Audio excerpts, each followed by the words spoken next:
He was said to be wearing a white lab coat. This is somebody who is known to the hospital. We are also being told that he is a former employee at the hospital. Reporter Linda Schmidt with Fox 5 in New York. The White House says President Trump is aware.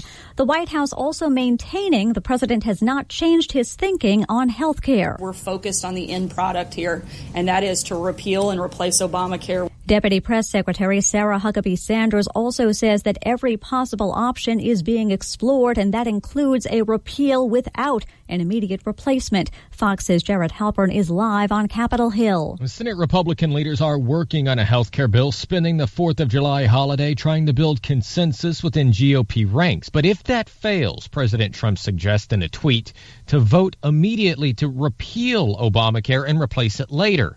Nebraska Republican Senator Ben Sasse among one group supportive of that Plan B. I want maximum repeal, however much repeal we can do under these arcane budget reconciliation rules. And then I want to have a conversation about real replace. 10 Republican senators have also signed a letter asking Majority Leader Mitch McConnell to cancel the upcoming August recess if significant progress on health care isn't made. Pam. Thanks, Jared. A San Antonio police officer has died today after being shot in the face on Thursday. Officer Miguel Moreno was a 9-year veteran of the police force. His partner, who was also shot, is recovering. At the closing bell on Wall Street, the Dow is up 63 points. Fox News, fair and balanced. Did you know only 20% of job seekers get an interview? In many cases, that's because companies use software to screen applications before anyone ever sees your resume. At Express Employment Professionals, we're your local resource to help you land that new job. Visit your nearby Express office today to speak with real professionals connected to the available jobs in your community. Express has 18,000 jobs available each week and never charges job seekers a fee. Visit expresspros.com to find the office nearest you. That's expresspros.com. With Quicken Loans, our simple process helps you understand all the details so you can be confident that you're getting the right mortgage. Call 800-QUICKEN or go completely online with Rocket Mortgage by Quicken Loans. The rate today on a 30-year fixed-rate mortgage is 3.875%, APR 4.23%. Call 800-QUICKEN or get started online at rocketmortgage.com. Apply simply, understand fully, mortgage confidently. Call for cost information and conditions. Equal housing lender. Licensed in all 50 states. NMLSConsumerAccess.org number 3030. A crackdown on guns and the criminals who use them in Chicago, where shootings over the last 6 months have claimed more than 300 lives. Local, state, and federal authorities have formed a new task force. This partnership will allow ATF to use intelligence-driven strategies to analyze and target the firearms-related violence, as well as the illegal firearms trafficking occurring within the city. Acting ATF Special Agent in Charge Timothy Jones, in a tweet earlier, President Trump said that crime in Chicago is at epidemic proportions. It dropped out of the sky onto a busy freeway in Los Angeles, a small plane that then burst into flames. A small twin-engine Cessna crashed onto the 405 and caught fire, sending dark smoke into the air above the freeway. The 2 people in the plane were rushed to hospitals. Despite how busy this interstate is, no one on the ground was hurt. Fox's Jessica Rosenthal. Authorities say the Cessna did clip a car. The pilot had declared an emergency. Looks like the rollout of President Trump's revised travel ban has been going smoothly. Fox's Doug McElway is at Washington's Dulles Airport. Major airports, for the most part, remain relatively quiet. We've heard of no cases of detentions. That's probably because of the 72-hour pause that the administration imposed before the ban took effect last night. It has given time for both airlines and airports to make preparations and adjust. If there are detentions happening, it is probably happening at the other end of the pipeline at departure airports, not here at arrival airports. That is not to say that this won't be challenged further. We've seen lots and lots of paper statements from immigrants' rights groups that this is a de facto Muslim ban. The ban keeps people from traveling here from 6 predominantly Muslim countries. And President Trump is forming a national space council. It'll be led by Vice President Mike Pence. He signed an executive order a short time ago. Pam Puso, Fox News Radio. I agree.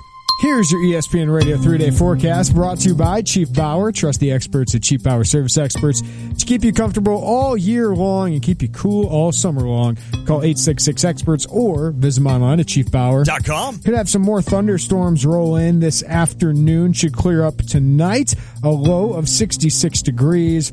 What a weekend, at least Saturday and Sunday. High 86 on Saturday, low of 61 on Sunday, even warmer, high 90, low of 66. Get those pools going. Will be thunderstorms Monday and Tuesday. Right now, 83 degrees, mostly cloudy in Champaign-Urbana.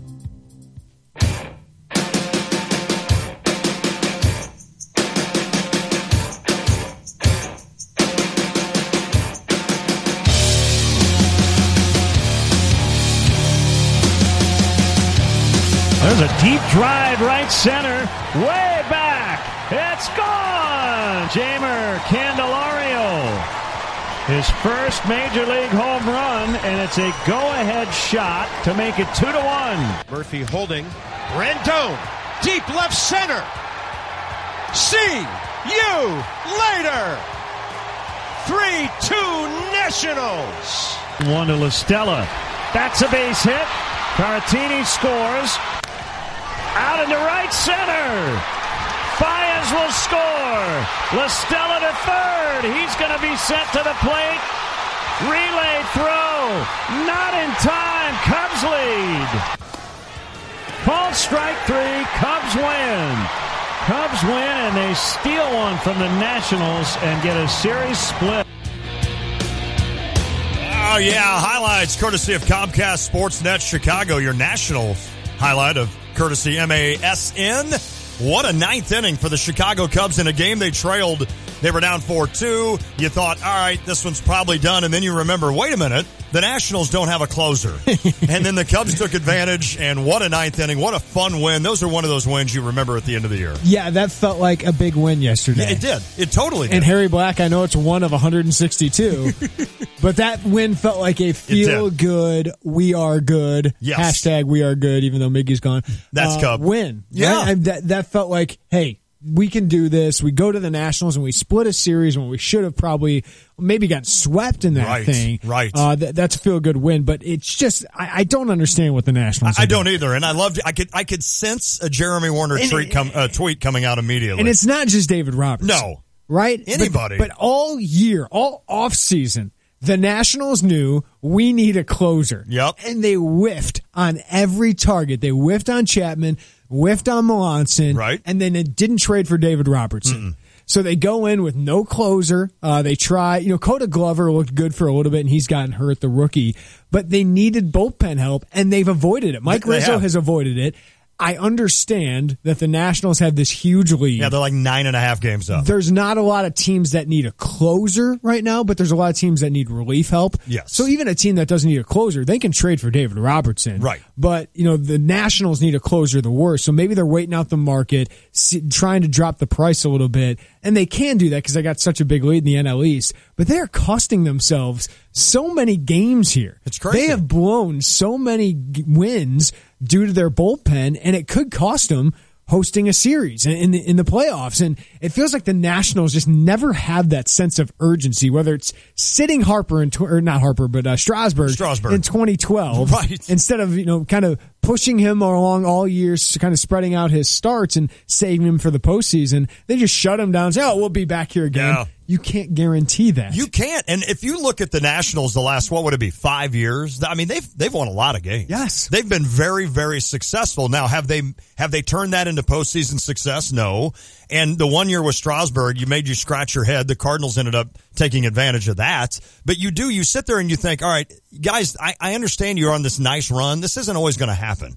I know they've got money. I know that they can compete when it comes to payroll with most teams in baseball. They can go out there and sign a lot, but you don't know if Bryce Harper's coming back. And I think Mike Rizzo's a good GM. Yes, I do too. I know people thought he got fleeced in that Adam Eaton deal. We'll see. Right. Adam Eaton was playing really well before he got hurt. Giolito isn't quite the prospect some thought he was. I still think it was a good trade for the White Sox, but I don't know about that. But it's just odd that he's waited. I agree. He just didn't address this in the offseason. No. And then he's going out and signing K-Rod. Like, the Tigers just cut him Yeah, why are you Band-Aiding this thing? Yeah. That's what you're doing. Like, even if it's not Robertson. Right. Like, Brad Hand is available from the Padres. Like, he's far better than anything you got in your bullpen. Just go get it. They need like 2 bullpen guys too. That's Yes. what's infuriating if you're a Nats fan right now. And what's funny about it is there are some teams, and you don't have to look any closer than St. Louis. There are some teams where you sit there and think, all right, what do they need? And you could ask 10 guys and or 10 people, and probably 6 or 7 would say a bat in the middle, but a lot of people would say bullpen. I mean, it's just one of those things where everybody needs bullpen. You do. You look at a team like the Cardinals, you say, all right, they could use this. The Nationals just need one thing to compete and to win a World Series, and that's what the Cubs did last year. Yep. And if this is a copycat league, which I'm not saying it is, if it is, where the bullpen has kind of been the key the last 3 or 4 years, then go get it. How about go get Melanson, because the Giants aren't going to need him. Right. Good call. You missed on him in free agency. Just take that contract off their hands. But the other thing for the Nationals, that was a double blow last night. That was it Strope. Yes. Hit Turner in the hand, yes. breaks his wrist. Trey Turner's one of the great young stars in the game. We have focused so much on Aaron Judge and Cody Bellinger, and I get it. They're hitting bombs at a record pace, having 2 of the best rookie seasons we've ever seen. Chicks dig long ball. Yeah, I mean, these guys are on pace for 50-something home runs, right? Well, Trey Turner, over the last month, Lon, has had 23 steals. Oh, my goodness. 379 on base percentage. Hits a little pop, too. But he's had 23 steals. So we had these power hitters, but we also had this guy that had 35 steals, including 23 in the last month. That's crazy. Felt like we had a guy that was going to eclipse 80 steals this year, which we haven't seen. I mean, that's baseball. That's a lost ever. art. That's a dinosaur. Ever since the days of Ricky Henderson, Vince Coleman, and I know you've had guys like Billy Hamilton in between. But he can't get on base enough to get that many steals. That's the problem, but he is a good young kid. So, I mean, you look at that Nationals order, you look at the lineup with everything, even the pitching staff, obviously, with Scherzer, Gio Gonzalez. You've got a lot of these guys. They can compete at a high level, and yet you wonder, all right, are you just going to be happy with just being good and not great? And that's what I feel like. At some point, you had to go for it. You do. And I guarantee you, I'm sure that Rizzo is out there trying to figure out what to do here. And maybe you're right. Maybe he's slow playing this thing, thinking, I'm going to let a few more teams fall off, basically the playoff connection, and then I'm going to go attack them and see what they'll give me. But it's interesting. In the process, he can have by the way. What if the Cubs caught you by the end of the year? And, you got to go to Wrigley for 3 of those 5 games. No doubt. That's exactly right. Yeah, I mean, you're going to host. Probably not going to happen, but I mean, you're going to host the first round for sure because you're going to win your division. But you're right. Then all of a sudden you find yourself on what if it's having to travel to the West Coast and having home field advantage for LA? The Dodgers have passed you up. Yep. Arizona's in front of you right now. Absolutely. You just kind of allowed those teams to sneak in front of you. Maybe it won't matter in the end, but it's got to be infuriating. Isn't it funny? To lose, there's 11 games that they've blown in the bullpen. It's funny that we sit here and talk about a Washington Nationals team that really we don't. It's not like we like the Nationals. No, but it's just an interesting. It's infuriating thing. too. And that's the funny thing about sports is that I think we're such fans of not only our teams but of sports in general. Then when we see something that seems like an easy fix, it's like, why don't you fix it? Wouldn't the Nationals be fun to watch? Yes. In an NLCS. Yes. They haven't gotten there. Isn't that crazy? With all that talent they've had. You haven't seen Bryce Harper in an NLCS. You haven't seen Max Scherzer with the Nationals in an NLCS. I mean, these are some of the most. I mean, Daniel Murphy. Oh, yeah. One of the best hitters in baseball. Trey Turner, I was just talking about. I mean, this team is absolutely loaded with stars. Strasburg. You haven't seen them in a World Series yet. I think it would be phenomenal for baseball if the Nationals got there. So for me, I'd love to see it. I'd love to see them against the Cubs. I'd love to see them against the Dodgers. I think it'd be fun. But right now, I'd go with the Dodgers because they don't have that huge hole that the Nationals have on the team. But kudos again to the Cubbies for coming back in that game and obviously going on the road to Washington where you need to kind of prove yourself, if you will. I thought the Cardinals did kind of the same thing this weekend. It's a nice week for the Cardinals. I mean, they've won 4 or 5. They're 3.5 back in Milwaukee right now. We'll get to the news of the day that I don't know if it's very big news, but Randall Grichuk playing really well. He is. Rosenthal gets the save. This is a team that's, it's got enough talent to push the Cubs and to push the Brewers. They got to get on the right foot and they need another bat. It's funny, too, that you're 4 games, I think, below 500 and you're 3.5 out in your division. Mm-hmm. You're 3.5 games from basically opening a round in the playoffs at home. I mean, that's the crazy thing. And I know we keep waiting for the Cubs to just kind of take control of this thing, but with injuries and such that have happened to the Cubs, I don't know if they're ever going to do it this year. We both would bet Yes. I mean, heavy. If we gave percentage chance the Cubs win their division. Probably 90. Yeah. Yeah. I would say like 90%. I don't know if Fangraphs has them on right now, but I would say about 90%. And the one Brewer fan out there is like, come on, guys. Really? I'm sorry. I mean, the Brewers are better, and I think they're going to be in that contention right now, but let's see. Fangraphs has them 77% to win. They have the Cardinals at 12.5. Okay. Right? I mean, hey, they've got the pitching. They got can the stay pitching. in games. I think they need one more bullpen piece, but Yes, I do they think that bullpen can be good.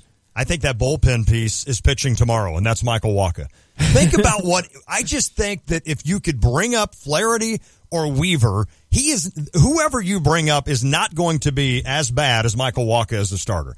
I know Wacha can do some Weaver's good things. Crushing it. He's unbelievable. Why isn't he up? It's the most confusing thing. Unless they don't think he's that good, or unless they think he will get to the majors and be exposed, I don't know. But you could move Then Wacha why to wouldn't that you bullpen. trade Luke Weaver? That's exactly right. Because everyone else seems to think he's pretty good. Maybe that's the thing. I mean, trade him, but you could move Wacha to that bullpen. And I wonder if maybe this weekend might be the test. I mean, I think Wacha starts tomorrow for the Cardinals. It will be interesting to see what he does against Gio Gonzalez of the Nationals, kind of see where he's at. But if he does another one of those where he's really good through 3 or 4 and then all of a sudden starts getting beat around in the 5th, 6th, then it's time, guys, to make that change. Put a weapon like that in the bullpen. Now you've strengthened your bullpen, and you bring up a kid in the minors who has been unbelievable, and I guarantee you can at least give you 5 innings. I mean, Luke Weaver did that last year when he came up. He at least kept you in games for 5 or 6 innings. Cardinals are in a weird spot. They are. This weird kind of in-between spot where they could sell off some pieces, but it's not really selling. It's more retooling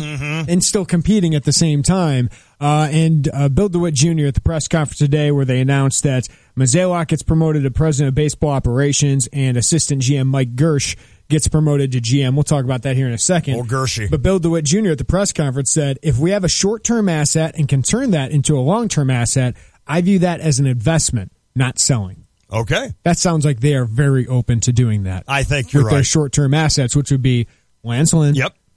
Maybe Sungwon O, and maybe Trevor Rosenthal. I agree. I think those 3 would definitely be in it. I'm not sure. Maybe Jerko.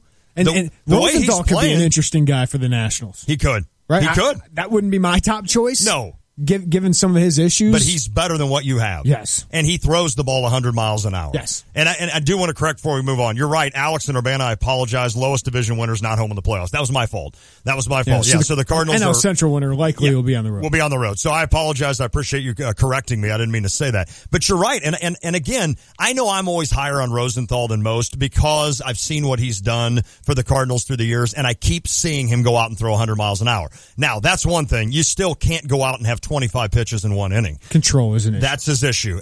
But if you're the Nationals and you think you could maybe fix that, or if you at least take a chance with him coming out throwing 100 miles an hour, and you never know if you get a guy that maybe makes a change of scenery, not that he needs that. I don't think it's ever gone bad in St. Louis. No. I think Trevor Rosenthal is one of the fan favorites down there, but it would be interesting. I would rather deal O and take my chances that Rosenthal somehow corrects himself, but I'm sure his contract's going to be coming up soon as well. So I don't know. I'm kind of in that. I still think if I'm the Cardinals, I'm looking at this more of a long-term. Even if you can win the division, are you going to beat the Nationals or the Dodgers in the playoffs? I think Lance Lynn should be on the market. Yes. I think O should be on the market and looking for a bat. Yes. A young bat, controllable guy. Obviously probably won't be in the majors because the teams are not going to want to take away. I keep bringing up A.J. Reed, a former top 50 prospect, is blocked in Houston, came up last year and really struggled. He is a high strikeout guy, but he's a high OBP, big power guy. I think that's a guy that maybe you can get at a decent price for a half a year Lance Lynn plus another prospect. That'd be perfect. A pitching prospect. That kind of guy makes a lot of sense to me that, hey, this could be your first baseman for a while because I think Matt Carpenter needs to move. I do too. I think you are diminishing his value by putting him at first base. Yep. You need more power in your lineup. Well, once you put Matt Carpenter at either second or third, your lineup has a lot more pop to it. Without a doubt. Right? And you have a first baseman that can hit 20 to 30 bombs. That's what you need. Maybe that guy could have been Matt Adams, what we're seeing in Atlanta, but you need a guy that is young, controllable, and they don't have that right now in their farm system. It's just weird. And it could be an outfielder, too, because maybe you can move Piscotty to first. Yeah, it's a good call. I think Stephen Piscotty could do that, but it is weird to just kind of always look at that infield and you wonder, okay, what is this? How is this going to work out? I mean, Jed Jerko is playing phenomenal baseball this year. Phenomenal. I don't know that he's the guy that somebody would take a flyer on right now and say, boy, he would be a nice added piece. It's not a bad contract you got him on either. You know what you know who he kind of reminds me of right now? Of a role he could play, and you're going to hate this, Nick Punto. Right? I mean, you could play that kind of role. Except he's actually a major leaguer. Except he's a major leaguer and doing a lot better. But Punto, boy, he was your headache for years. Yeah. But it's one of those where that guy can be so huge for a team down the stretch or for a team that comes in clutch in the playoffs. And Jed Jerko's, and I know Cardinal fans are probably like, well, wait a minute, we're looking for a bat. Why are we getting rid of the only power I wouldn't get rid of Jerko.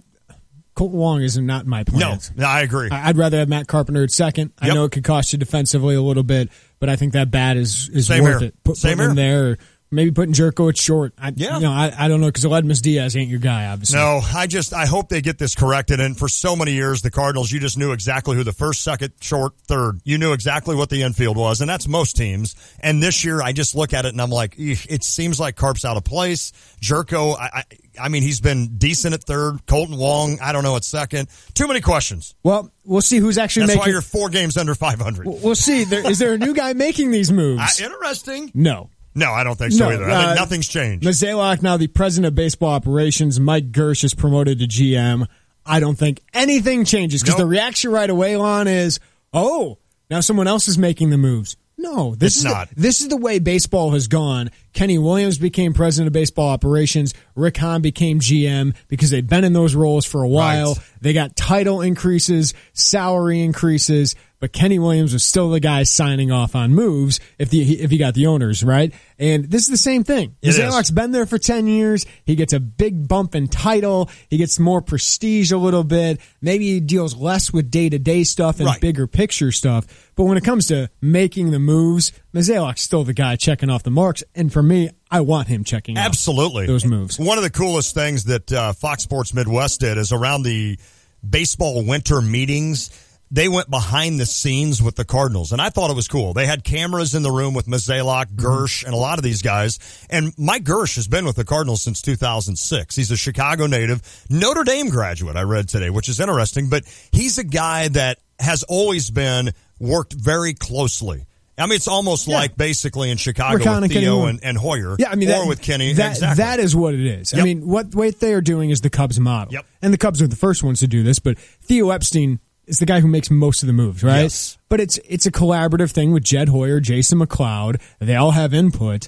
But if Theo doesn't want to do it, then you're not doing it. It's not happening. That's exactly right. And that's what, and maybe for Mo, this is what he needs to kind of, like you said, free up a little bit of the day to day, and he can start looking at other things. But certainly, I'm still a fan of John Mozeliak. I hope people haven't kind of gone that way, because I know a lot of people went the other way on Walt Jocketty. I thought Walt Jocketty at the time did a great job for the Cardinals back in the day. And of course, he was not the analytical guy that John Mozeliak was, or a Jeff Luhnow, who of course now has promoted or made the Houston Astros the best team in baseball right now, record-wise. So it'll be interesting, because I still like Mozeliak. I still think he's a good mind. I don't think he overreacts, is what I like about John. Mm-hmm. I think he's a guy that does not sit here and say, we are going to sell the farm for this big bat, or we're going to do this for this. I think Mozeliak does a pretty good job. Now, I know a lot of buddies of mine that are anxious for him to make a move, whether it be in the offseason with a bat, and maybe you can sit here now and say that was a mistake, but I think Mozeliak still errs on the side of, I like him, and I don't mind him being in charge of the Cardinals. It's been a pretty good 10 years. It has been.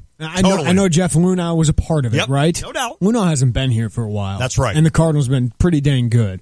Now, has he made some mistakes? Yeah. I mean, he put a lot of faith into guys like Colton Wong, no doubt, Stephen Piscotty, Randall Grichuk, but he's also had some unfortunate things we've brought up. Oscar right? Tavares. Oscar Tavares' death. No doubt. Alex Reyes' injury. He's dealt with some of that. So, he had to make moves that he probably didn't want to make because they had the Jason Hayward thing and all of that. So he's done a good job, though, of keeping the system flush with talent. Now, it's on the younger side right now. Right. But the Cardinals still have a good farm system, still have a lot of depth on this team. They just lack star power at the moment. They totally do. And here they are, 3.5 games back in a division led by the Milwaukee Brewers. Right, in a bad year. That's exactly right. It'll be fun. This should be a fun. July is going to separate, right? I think July will be that month that kind of separates. You keep thinking that. This is usually a slow month for us. Right. Sports radio. I don't think it will be when it comes to baseball. Correct. Because the Cubs are going to be really active for a starting pitcher, and a starting pitcher that's going to be there for a couple years. Yes. A key part of your team for the future. Theo alluded to that. Right. Yes. The Cardinals are probably looking to retool, maybe change a piece that is important to the team right now for a piece that they hope can be a longer lasting piece, especially in that offense. And then the White Sox are looking to sell this thing off. Boom. And we'll see what they can do and what kind of prospects they can bring back. So it should be a lot of fun. Should be fun. Now, you can always get in touch with us today, 359-2255, area code 217-359-2255. That's the Jupiters at the Crossing phone line and also the Chief Bauer text line. Yeah, we don't have any guests yet today. Okay. If something happens, we could, but we're sitting there going, all right, we've kind of covered all the topics. Yeah. We don't want to force a guest just to get a guest on. Agreed. But there's a lot of things we want to talk about today. Illinois lands a big-time prospect out of Texas. I love it. We'll talk about that. Okay. We'll talk about NBA free agency, which starts tonight. Actually, does it really? Actually, tomorrow morning at 12:01. Ooh.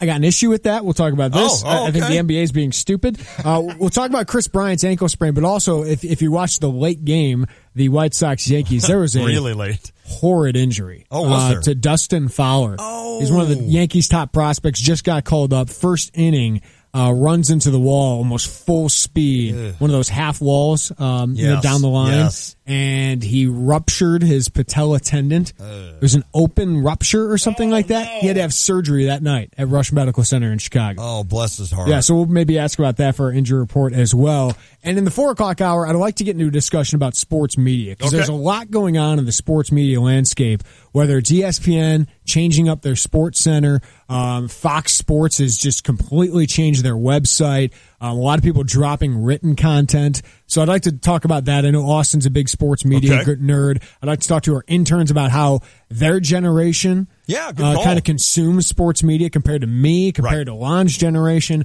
I think it could, well, you know what I mean? Like, we all consume media I'm differently. laughing because we had to open the paper.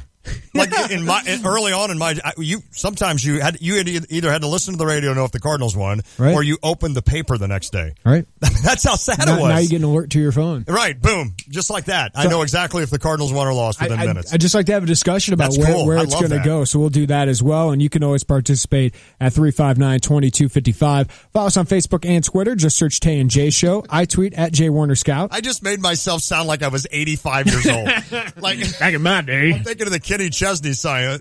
Whatever it is about time going there by goes so my quick. life. There goes my life, right. I'm at Lon Tay, ESPN. See you. You can download the WSJK app. Watch us live on YouTube. Just search Tay and J Show. Get our podcast at ESPNCU.com or find us on iTunes. That's all powered by GTPS Insurance. Austin Berkland, our producer, he's got an update coming up. Harry Black doing the bow and arrow. Nathan DeHaan and Trevor Valise is here as well. All right, we got a good group. Your questions again, 359-2255. It is the Tay and J Show. Hey, Cardinals fans, why not make the trip to St. Louis and come celebrate the 4th of July with us? Make the trip to St. Louis, enjoy baseball, and take home some giveaways as well. It all starts Friday, June 30th when the Cardinals host the Nationals. It's the 1967 World Series Championship Beer Stein presented by Budweiser. Then on Saturday, July 1st, it's the wearable replica 1942 World Series Championship ring presented by Edward Jones. On Sunday, July 2nd, it's a unique giveaway. The adult patriotic cowboy hat. You'll be the hit of any 4th of July celebration with your new cowboy hat. Monday, July 3rd, the Cardinals welcome the Marlins to town. Stay in your seat after the game. It's a Cooper Tires fireworks night. Then on the 4th of July, fans will take home their own set of patriotic Cardinals socks, courtesy of Coca-Cola. Make the trip to St. Louis, June 30th, July 1st, 2nd, 3rd, and 4th. Tickets are available at cardinals.com/promotions. Pekin Insurance and your local independent agent are committed to providing the best coverage options and the best service possible. They're available 24 hours a day, 7 days a week at PekinInsurance.com and on social media. Check them out on Facebook at Facebook.com/Pekin Insurance. It's a great way to learn more about insurance for your auto, home, life, or business. You'll stay up to date with important announcements. Plus, they'll throw in a few fun facts along the way. For beyond the expected information, follow Pekin Insurance on Facebook today. When you hit the brakes in time but the guy behind you doesn't, get it to Gerber. When your teenager puts the dent in Stu Dent Driver, yep, get it to Gerber. Gerber Collision and Glass. Call 877-7-GERBER. Gerber comes highly recommended.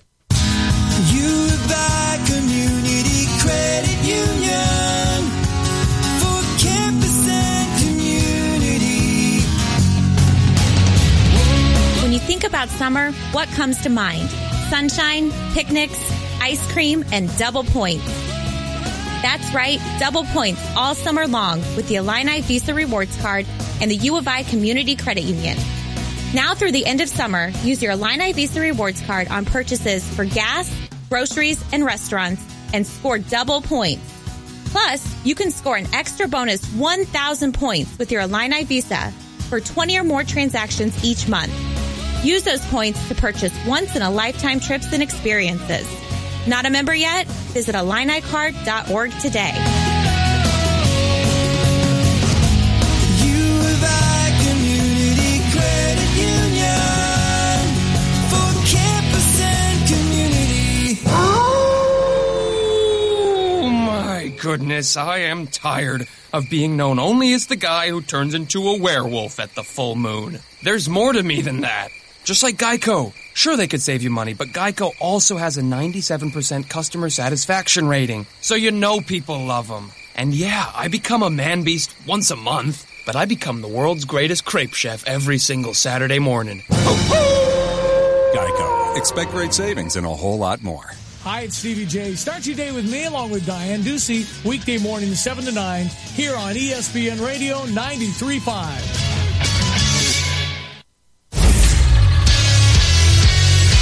We got a hot take later on in the show. I can't wait to get into it. Hello, I'm Austin Berkland. This is the 3:30 Sports Center update presented by State Farm agent John Kaywood. Life insurance is one of those subjects that make people want to change the subject rather than admit they probably don't have enough.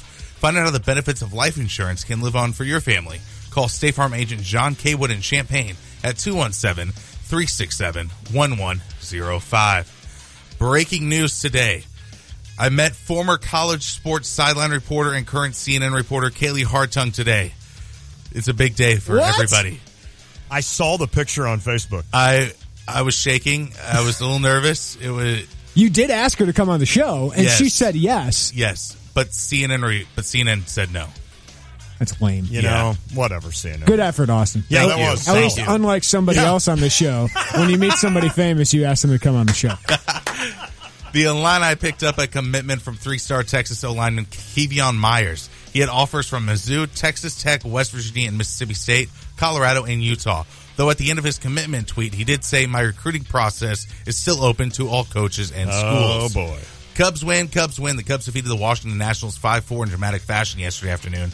Candelario hit his first Major League homer in the top of the seventh inning to give the Cubs a 2-run lead. Then with John Lester out of the game after throwing 6 innings of 3-run ball, Anthony Rendon hit a 2-run bomb off Carl Edwards in the bottom of the 7th, giving the Nationals a 2-run lead. The Cubs offense came alive again and scored 3 runs in the 9th inning.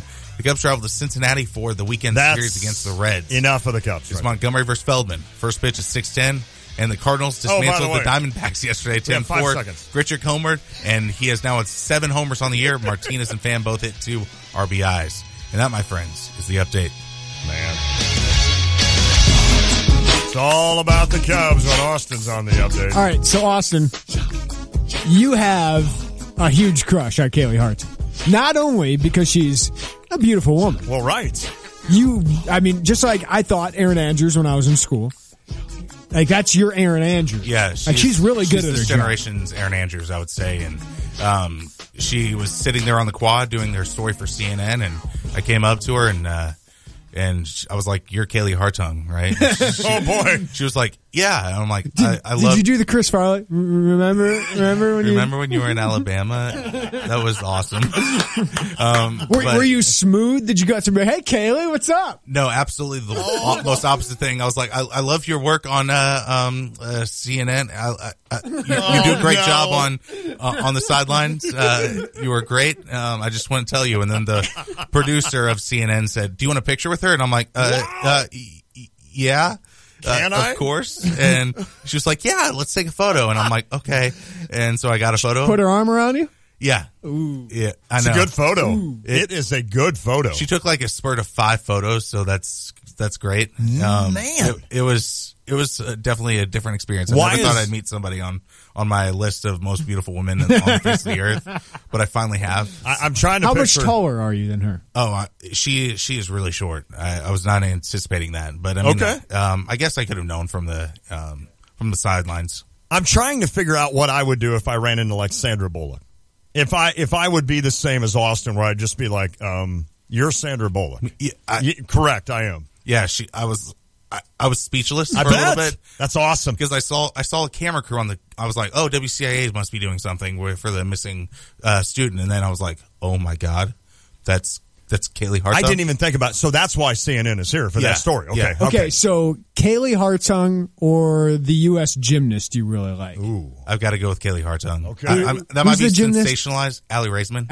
That might be sensationalized, but I got to go with my girl Kaylee. I got to get a... well, now you met her, so she's got to be in. Well, right. And she was so nice. She was going to come on the show. Yeah, that's lame. She jumped up so quickly. She was like, yes, of course. And then the CNN producer lady was like, no, we can't have any of that. You have to go through so many intermediaries. No.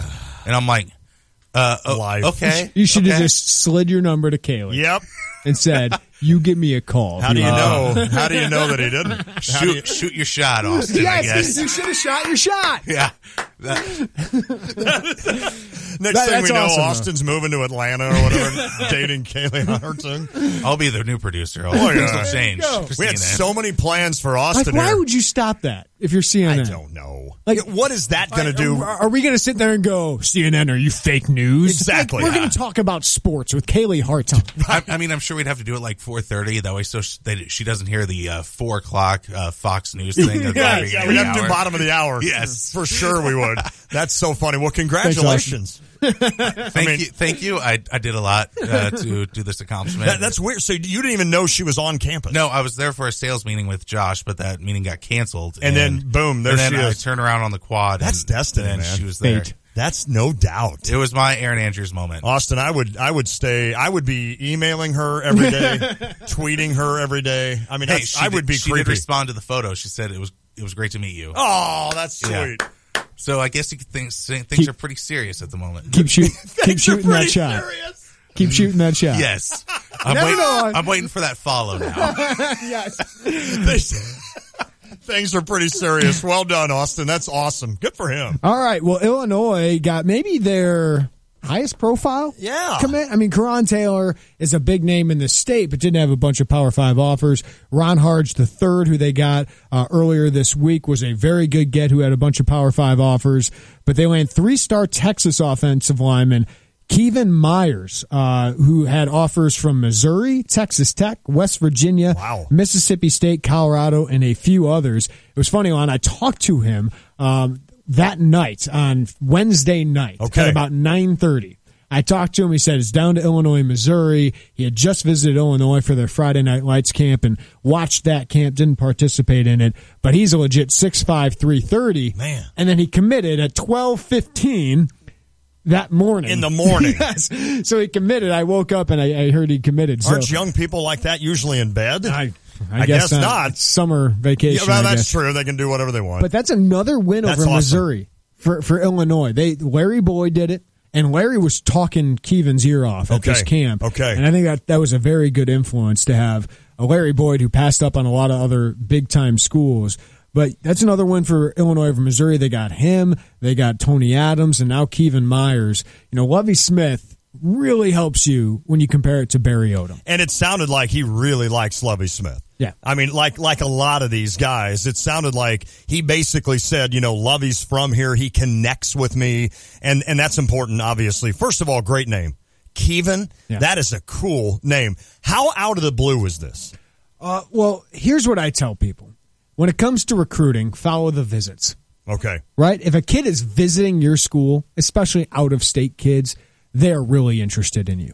If they don't, they're not really interested in you. Fair enough. So the fact that Vertus Brown has visited as many times as he has, I think, says something. Okay. There is genuine interest there. If Luke Ford visits multiple times before he makes his decision, or if he continues to visit, that shows there's genuine interest there. I agree with you. Kevin Myers showing up to campus that day sent off a red flag to me. Okay. Okay, there is genuine interest here.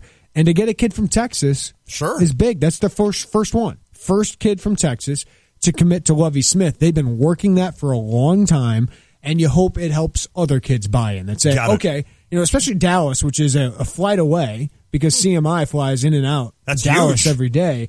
That's big for the coaching staff. They can get down there pretty easily, but also for these kids to get their families here as well. So to get into there, Andrew Hayes Stoker. I was going to say, is Stoker the guy on that? Him and Luke Buckus were the lead recruiters here, and Buckus has been a really good recruiter. He really has. So far. I don't know that he's shocked us, but from his first trip through Illinois, essentially, not as a player, as a coach, and then to now, it seems like he's really become a valuable asset. Yeah, and I'll talk about that here in a second because the offensive line, they're building it up right now. It's getting huge. Yeah, but Andrew Hayes Stoker to get a recruit. Okay. I think he's got a good potential as a recruiter. Good for him. But it feels like he is getting used to recruiting after being in the pros for so long. He was a college coach, 10, 15 years ago. But to get back into the swing of things, I think he's starting to hit his stride a little bit. In that Dallas area, he's really working. He's from Texas. So I think for him to get a couple guys, because your wide receivers coach has to recruit. Yeah, I agree. That's a position where you got to be able to recruit. So that's good for Illinois. But the offensive line class is really shaping up to be pretty dang good. Jordan Slaughter, I think, is a very good get for them. Didn't have any other Power 5 offers at the time. I think he was going to get more. Okay. So they locked up him really early. Julian Pearl out of Danville, more of a project. Sure. But the ceiling on that kid could be really good. I mean, he's 6'7", 245 right now. His brother and his dad are topping 300 pounds. Wow. So he can carry that weight. Yes, he's just he played can. basketball for a long time, but that shows you he can move really well. He's athletic. So I like those three guys. They're in on a lot of other targets, but you add that to Larry Boyd, Vidarian Lowe. Boyd's 6'5", 360. Lowe is 6'5", 340. And then Alex Palczewski's 6'6", 285 right now, and he's going to top 300 pounds. Myers is 330, 6'5", right? I mean, Julian Pearl eventually 6'7". You are and Slaughter 6'4", 310. Man, that is a Big Ten, Big Ten lineman, physical offensive line. For a while, Illinois has been doing this finesse thing, right? This more Mac style. Indiana, which does. is kind of what Bill Indiana Cubitt does this, right? But they do this kind of, and it wasn't just Cubitt; it was the offense coordinators before him too. But yes, they ran this more finesse zone blocking scheme. This is more Wisconsin. This is more Iowa. Physical, run, power, offensive lineman. That works even with a running quarterback, obviously. Because you would think with a running quarterback, I guess in my mind, I would sit here and think, all right, running quarterback, I want a tackle or a guard that can, kind of get out in space and block space instead of these road graders at 300-some pounds. But these guys are probably athletic as well. I mean, it's a whole nother dimension. Moves well. Kevin Myers, you look at his film for a guy 6'5", 330. Wow. He can move. I tell you what, I mean, it is pretty simple in college football. In football in general, high school, college, or the NFL, if you are good on the line, you're going to be pretty good as a team. It's a simple philosophy. And that's where Illinois really struggled. Yes, without a doubt. A couple flare-ups here where it's like John Ward, DeJuan Smoot, Carroll Phillips. That was a good group. The years before that, wasn't good. This year, not going to be that good. The offensive line is going to take time. That's the issue. It takes time. So it's probably 2 years away from really seeing what they're going to be capable of. But it's exciting that they're really building that offensive line really well right now. And it feels like you're building a line together, right? You're building an identity. Well, right. But to my point real quick, but you're right on the identity. It's, like this year, you've got Deloro, that's good, and Allegretti, that's good. We think Gabe can be good, but you've got a senior in here with a junior, maybe a sophomore. You're going to count on a freshman. It seems like with these guys, with the groups they got last year and this year, all of a sudden in about 3 years, you're going to have a bunch of sophomores, let's say, that are all on the line together. And that's how you start building the depth and the Wisconsin and the Iowas. That's the issue with Illinois. They've never had depth on the offensive line. For some reason, Tim Beckman did not invest a lot of scholarships in offensive line. Strange. They were never too deep. That's strange. If you're too deep on the offensive line and then have more scholarship guys behind them, that's awesome. That's what you need. That's what you need. You got to invest up front because that's where Big Ten games are won. You get offensive linemen that leave as seniors, and then boom, you got a sophomore or a junior that's ready and to fill in, and that's where you start getting those. That's how you consistently win football. This guy isn't rated as high as Larry Boyd. Okay. But for me, this is one of the bigger gets in this class so far. I could tell you were pretty excited about this. Now you have 8 guys. Okay. In this class, you're doing pretty well on the offensive line. You need to keep adding speed to your secondary and to your skill players But I do like how they've started on the offensive line. Is there one area that worries you a little bit in terms of they need to start recruiting this, like linebacker or safety? They got a lot of linebackers. They got a lot of defensive linemen last year. They just need top-end talent. Okay, right? That's fair enough. And I think they need speed and they need size. Yep. And I think they need a big physical wide receiver at some point this class. They need another quarterback. Yeah, they do. I like Karan Taylor. Good call. But what if he doesn't work out? Right. Cam Thomas is a nice toolsy prospect, but that is the most important position. And they don't have depth there. No, they don't. They need another quarterback in this class. And Treloar out of Memphis is one to watch that they really, really like. He's really talented. West Virginia wants him really bad, too. So that's kind of the battle right now. Okay. North Carolina offered, but they've got two quarterbacks already in that class. So it'll be interesting. Yeah, I mean those are the two positions, but need to keep adding offensive linemen, too. And you got to love the idea of cracking, finally, Texas, because like Florida, there's a lot of talent down there. And if you can pluck one or two or even three guys from Texas, try to keep your in-state guys and hit Florida like you are. If you're just focused on those three states, I know they're not. Right. You still got Hardy out in California. Georgia. But if you can be solid in those three states, you're going to have pretty good recruits. Yeah, they're doing really well in Florida. Awesome. So if you can crack Texas and get a couple kids from there every year, obviously the state's the priority. Sure. Florida's going to be your second best spot. But if you can add Texas to that, yeah, you're starting to get some really, really good talent because there's a lot of speed and a lot of size. Yes. Down in Texas. We got some breaking Bulls news. Uh-oh. That we'll get to after the break. Oh, boy. Why do you have to tease like that? It's the Tay and J Show. Are you looking for a new home or planning to refinance your existing home? Hi, this is Todd Duracon from First Federal Savings Bank of Champaign-Urbana, getting you and your home faster with loan closings in 30 days. Mortgage loans and refinancing that's fast, friendly, and local. We invite you to visit our experienced team of mortgage experts to find out how First Federal Savings Bank can help you with your loan closing in 30 days. For more information, visit 356bank.com. First Federal Savings Bank of Champaign-Urbana. Get what you want out of life. Member FDIC, Equal Housing Lender. Want a more colorful summer? Ask Sherwin-Williams and save 30% on paints and stains during the Great Summer Painting Party, June 18th through July 4th. With colors like Beach House, Julep, and Sunny Veranda, summer never looked better. Your neighborhood Sherwin-Williams paint store is right around the corner. Find it at sherwinwilliams.com/save. Retail sales only. Some exclusions apply. See store for details.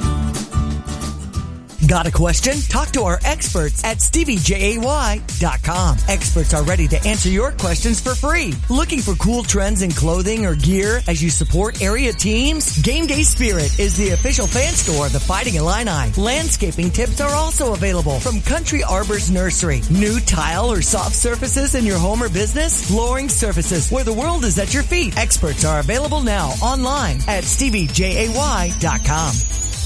Hi, I'm Troy Lands from Lands Heating, Cooling, and Plumbing. Lands is your local Mitsubishi Electric Diamond dealer. Our technicians are experts at solving your comfort needs, one room or your whole house. Let us show you how a Mitsubishi Electric Heating and Cooling System can save you money now. Your comfort is our priority. Call Lands today at 1-800-AIR-REPAIR or find us online at landsinc.com. I'm Troy Lands, and you can count on my company because you can count on me. Goodness, I am tired of being known only as the guy who turns into a werewolf at the full moon. There's more to me than that.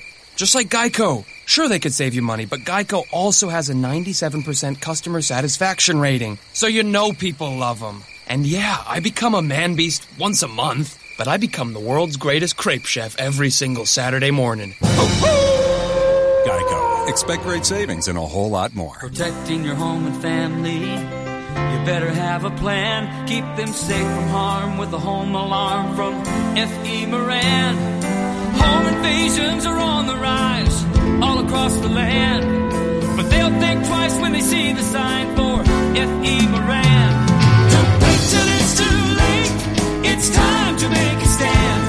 Call 877 F.E. Moran. F.E. Moran. Alarm.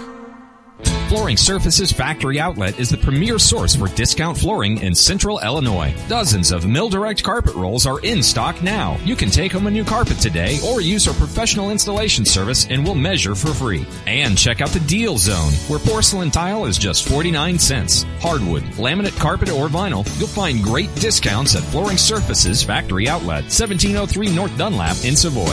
Flooring Surfaces, the world at your feet. Willow Pond Golf Course, the most improved golf course in Central Illinois, invites you to join them for junior golf throughout the month of July. Junior golfers from 5 to 17 years of age will enjoy instruction from head golf professional Tom Wilkes. Learn life lessons golf can teach for just $75 per junior. Call 893-9000 to sign up or schedule a tee time. Or email twilkes14@gmail.com. Willow Pond Golf Course, 893-9000, and online at willowpondgolf.com. Coach Mike Ditka is not just talking sports. What will he say next? Hear him here Monday and Friday mornings from 7:30 to 8 with Brother Johnny and me, Stevie J, on ESPN Radio 93.5. We have more Harry Black originals that we're going to debut today on the Tay and J Show. So those are coming up. I just want to tease people. This is one of his favorites. Tainted Love, of course. All right, the Rajon Rondo era for the Chicago Bulls has ended. Oh, no. They have waived Rajon Rondo, which makes sense because he would probably help the team next year.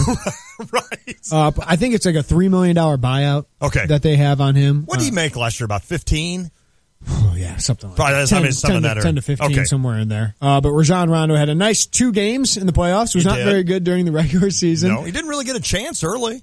No, he did early. Or early, yeah. Then they just kind of didn't. Rondo, Wade, and Butler didn't make sense together. Not at all. But now you free up that spot. Isaiah Cannon waived as well. So that takes care of some of the glut of point guards that the Bulls had. I was hoping they could trade Rondo because he's free cap space. Yes. If they took his player or took the team option and gave him $12 million or whatever it is next year, I was hoping they'd keep Rondo and trade him to a team for a bad contract and they could get a first round pick back. Got it. That's what I was hoping for. But if you want to be bad, this helps you be bad. Absolutely. And this gives Chris Dunn all the playing time he wants. Perfect. Sounds like they might sign a guy from Europe who's about 30 years old that who knows what he can turn into as maybe a trade asset or something like that. But, this clears up a little bit of that space. So, the 3 alphas are now the 1 alpha. Just the 1 alpha. With Dwayne Wade. I wonder what Wade thinks of all this. I'm making a lot of money. $24 million is what he'd say. And I'll be playing for some other team in the playoffs next year. That's exactly right. They'll buy him out. Yeah. They'll buy him out at some point during the season. How excited 1 to 10 are you to see Chris Dunn and to see if he can develop? I'm intrigued. Okay. But that was a bad rookie year. I mean, I bought him in the NBA. Yeah. I thought he was one of the best prospects in the draft last year. And obviously taking number 5, the Timberwolves thought he was as well. Really good defensive player. Yes. Which the one thing the Bulls don't have in their future assets is a good defensive player. Levine's not good. No. Markkanen is long and he can block some shots, but he's not a very good defender. So it's nice to have one guy who could stop somebody on the ball. He's got to be good offensively, though. At some point, if he's going to be a starter in this league and be everything the Bulls think he can be, he's going to have to score some points. Now, if he's Marcus Smart, that's not bad. That isn't bad. I'd hope for better than that. You hope he develops into John Wall. Not that he could be that good, right? But you hope that he becomes more offensive, like John Wall has worked on his game. I think when I saw Chris Dunn in college, I really liked his game, and I'm going to joke for a minute here, until Illinois basically shut him down. And then I was like, is this kid any good? I mean, if there's one thing, you got to give John Gross and the staff something. They did stop some good point guards. They stopped the kid out of NC State. Yep. He did not have a very good game against us. Number 9 pick in the draft. They stopped Chris Dunn for the most part. Number 5 pick in the draft. I mean, for the most part, those guys, if you gave them an NBA lottery /guy, the Illinois staff could strategize to how to beat him. So there were some reports that the Bulls were in talks with Milos Teodosic. That guy. He was one of the top players in Europe. He's 30 actually years a old. Russian mob guy. Like, when I heard this, I'm like, oh, some young European that we can get? No, he's 30 years old, and he's going to come over to the NBA. Casey Johnson said the Bulls aren't involved. This is a rebuild, all about young players. Okay. Keywords, Bulls are looking to be really bad. Yes, they are. Which, if you're going to do this rebuild, you got to go full. You can't, and in free agency, we'll talk about this a little bit later, I don't think they should really sign anybody. No. Right?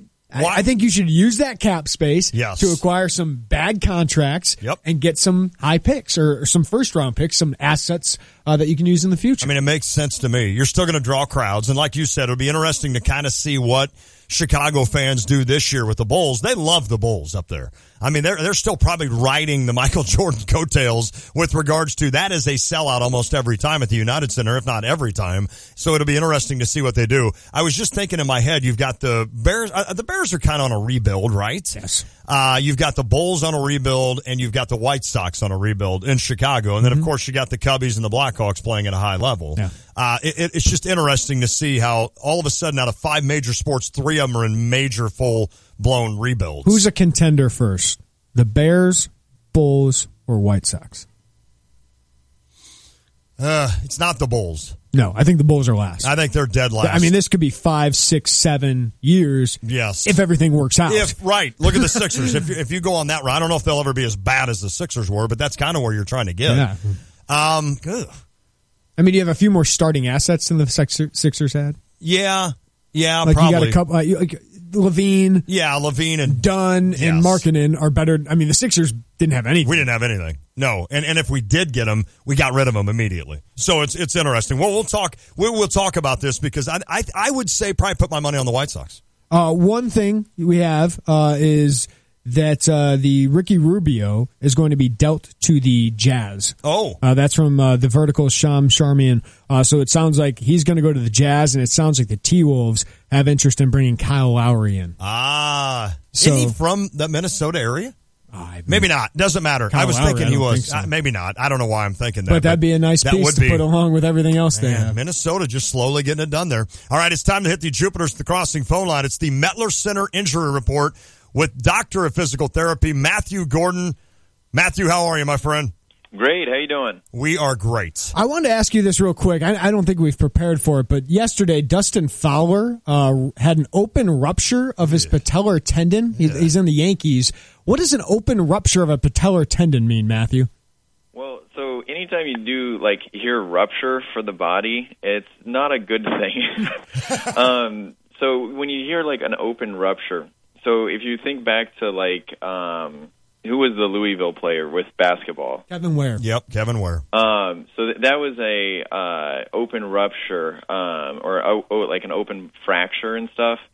So I don't know if it would have been in reference to it actually breaking the skin, but it's basically that tendon is actually completely tearing through. It's basically your patellar tendon is what connects your quads, which is 4 of the biggest, strongest muscles in the body, and it connects it to the front of your shin. And that whole muscle group that basically sits on the front half of your femur and your thigh, all of that connects into your little kneecap and then into a very small but very, very strong ligament that goes from your patella bone to your tibia. And so when that thing ruptures, I mean, it sounds unbelievably bad. It sounds like you just had 14 people jump on a huge amount of bubble wrap, basically. Oh, man. Man, Matthew, that really... Yeah, thanks for that, man. Hey, you answered the question. He did. I do want to get to Chris Bryant really quickly. That was a scary moment. Could barely put weight on it, so people were thinking, oh, this could be really bad, but it's a mild to moderate ankle sprain. I mean, how long do you expect Chris Bryant to be out, and what will the trainers do with him? So, I mean, first we'll say, what they'll be doing. So, with an ankle sprain, you really got, 3 phases. There's that resting period where you're just trying to do light activity, light range of motion, just kind of get that swelling out of that ankle. Once you can actually stand on it and kind of walk with, mild to no limp, then you can actually start doing real range of motion work, start increasing the strengthening. And then you start doing what's called linear exercises. So you could do running home to first or any of the bases where you're not doing any kinds of turns. And then you can actually start incorporating the turns. That's where you start doing all your dynamic stuff. So for a third baseman, he's going to be diving, practicing taking different kinds of hits, charging for a little sacrifice bunt or something along those lines. The time frame with a mild to moderate, I mean, this is something where potentially by the end of the weekend, he could be totally fine if it's on the mild side. I think Madden even said that, ankle injuries are so different, we don't want to rush him back. If it's a moderate, I mean, you're looking somewhere in like the 1 to like 3-ish week range usually.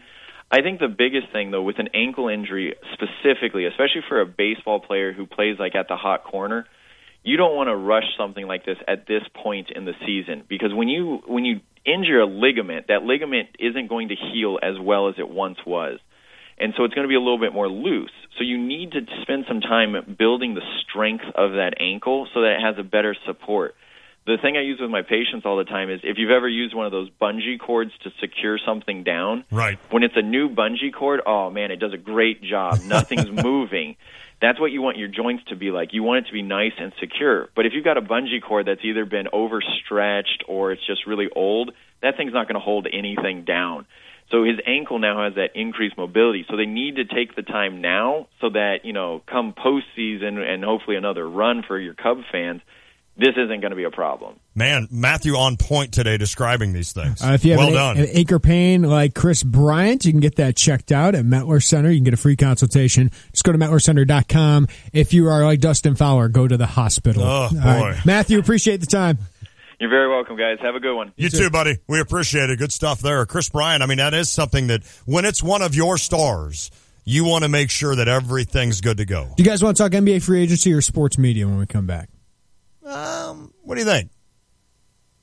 Let's do sports media. All right, we'll do that next. I like that idea. Let's do that next. I think that'd be a great idea. And we'll just kind of run through. You've got some ideas about how the landscape of sports media has changed, is essentially changing now. So that'll be something we can talk about. If you want to weigh in, you always can at 217-359-2255. I'd be interested to know the thoughts of our listeners with regards to what we will talk about and how things are changing around that.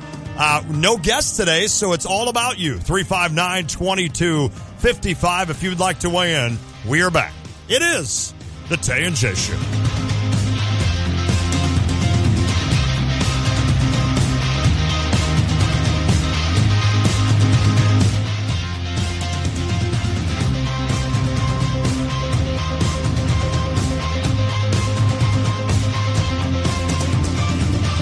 You're listening to WSJK ESPN 93.5 Tuscola, Champaign-Urbana, your home for the St. Louis Cardinals. Did you know only 20% of job seekers get an interview? In many cases, that's because companies use software to screen applications before anyone ever sees your resume. At Express Employment Professionals, we're your local resource to help you land that new job. Visit your nearby Express office today to speak with real professionals connected to the available jobs in your community. Express has 18,000 jobs available each week and never charges job seekers a fee. Visit expresspros.com to find the office nearest you. That's expresspros.com. With Quicken Loans, our simple process helps you understand all the details so you can be confident that you're getting the right mortgage. Call 800-QUICKEN or go completely online with Rocket Mortgage by Quicken Loans. The rate today on a 30-year fixed-rate mortgage is 3.875%, APR 4.23%. Call 800-QUICKEN or get started online at rocketmortgage.com. Apply simply, understand fully, mortgage confidently. Call for cost information and conditions. Equal housing lender. Licensed in all 50 states. NMLSConsumerAccess.org number 3030.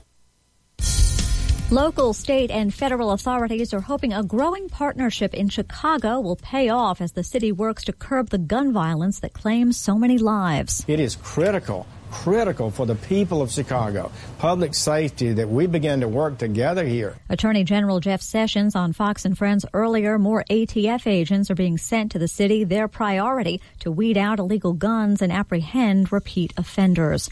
State flags are flying at half-staff in Texas following the death of San Antonio police officer Miguel Moreno. A 9-year veteran was shot in the head yesterday as he and his partner approached two men. One of the suspects was shot and killed. The other is under arrest. A road rage incident in Pennsylvania is being called brutal, senseless, and tragic by police. While trying to merge into a single lane on Wednesday, police in West Goshen say a man in a red pickup truck shot 18-year-old Bianca Robertson in the head. She had just graduated from high school. The family is now dealing with this tragedy and planning her funeral instead of a going-away party to college. Police Chief Joe Gleason, the suspect, is described as a white male between 20 and 40 years old. There may creepy video of a car crash involving tennis star Venus Williams. That's according to the attorney representing the family of a Florida man who died after the accident. Williams now named in a wrongful death suit. Police in Palm Beach Gardens, Florida, list Venus as the driver at fault in a two-vehicle accident June 9th that 2 weeks later claimed the life of 78-year-old Jerome Barson. The suit claims that Williams, driving a 2010 Toyota Sequoia SUV, blew through a traffic light, drove too fast while distracted, and recklessly created a situation where the accident was unavoidable. Fox's Jared Max. Wimbledon starts on Monday. Williams, according to her publicist, is already in London and plans to compete in the tournament. Pam Puso, Fox News Radio. Federer, Nadal. Top 2 seeds in Wimbledon. I'll take Federer. Old dudes, too.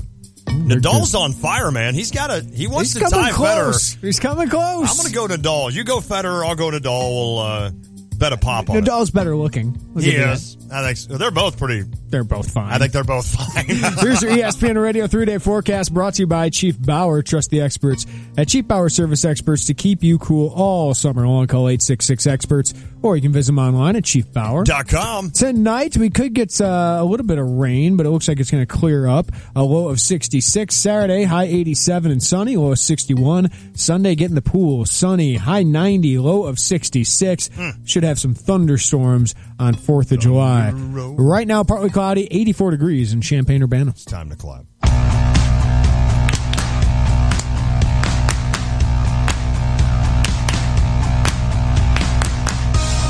Nice. Well done, well coordinated. The interns were even clapping. Our executive producer, Austin Berkland, was clapping before he leaves us to go marry, what's her name? Kaylee Hartung. Kaylee Hartung. Pulled her up on Google. Well done, Austin. Well done today, for sure. All right, it's the Tay and J Show. Lon Tay, Jeremy Warner. It's Friday. So the NBA free agency, we'll talk about this a little bit later. I got an issue with it. Oh. It starts at 12:01 a.m. What else does that? Why would you not do this? I don't know. Prime time. Why? Like Thursday night, you open it up at 7 o'clock Eastern time, because 6 o'clock the NBA Central. thinks they are so big right now. They're like, we don't care. But you could have Woj sitting at a live desk. Now he's going to be at ESPN. I know. Breaking all these stories. Think about those guys. I know. That have to do that. But it's more like it feels like a wasted opportunity. It does. I agree. To have a huge show and for the NBA get all this exposure and be talked about right now. But for Mark Stein of ESPN, he said, I'm told Minnesota will get a 2018 first round pick to trade Ricky Rubio into Utah's cap space. Okay. So I like that for Minnesota because they get a first-round pick, and they're probably going to sign Kyle Lowry, it sounds like. How close, if they do that, how close are they becoming to beating Cleveland? They're a playoff team. Well, Minnesota's in the West. So. Oh, I'm sorry. That's my bad.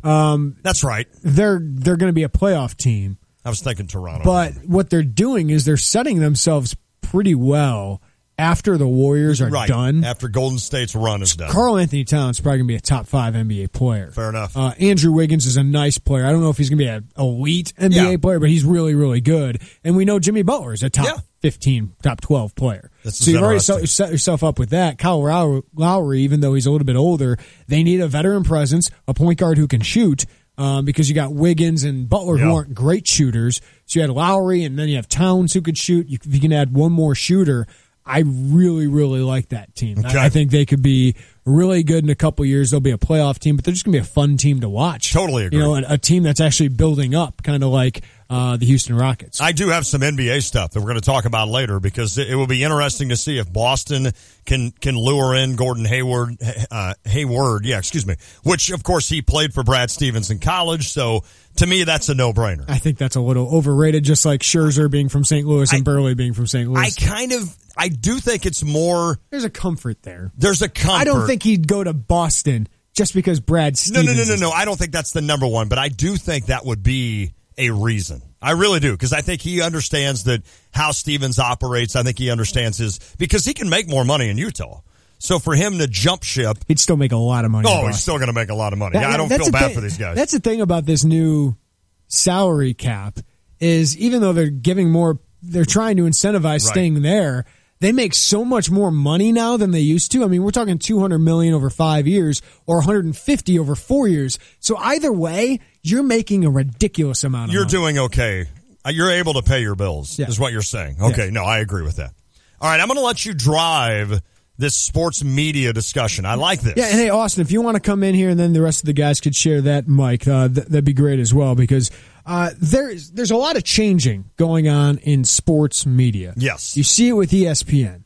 If you've noticed, their sports centers have changed a lot lately. A lot. And it's going to change more. Mike Greenberg's going to go from hosting a radio show to now he's going to be hosting, I think starting January 1st, he's going to be the 6 to 9 a.m. Sports Center. That's interesting. And it's going to be a personality-driven thing. Okay. Then you have Jamel Hill and Michael Smith doing the 6 right now, so they do that 6-hour Sports Center. And now you're kind of going back to the old school Sports Center at night where you have Kenny Mayne. Yes. Right? And then you have Scott Van Pelt at midnight or midnight Eastern for 11 for us. But they're kind of driving that, and you've seen ESPN go embrace debate. Yeah, absolutely. More so than highlights, more so than all that stuff. So more debate-driven, and FS1 is taking that to a different level with the guys they've been hiring. So I find that interesting. But then also, FoxSports.com. Mm-hmm. Most of us probably didn't visit that website anyway. What's that? I did not know they even had articles on there. I had never been there. I've never been on that. Well, I mean, FoxSports.com had some decent writers like Bruce Feldman. Yeah. Oh, okay. Was one of their writers. They had some good writers. All of them are gone. Wow. They have gone from a site that's kind of like ESPN where they have a lot of writing but a little bit of video. Now they're only video. Oh, wow.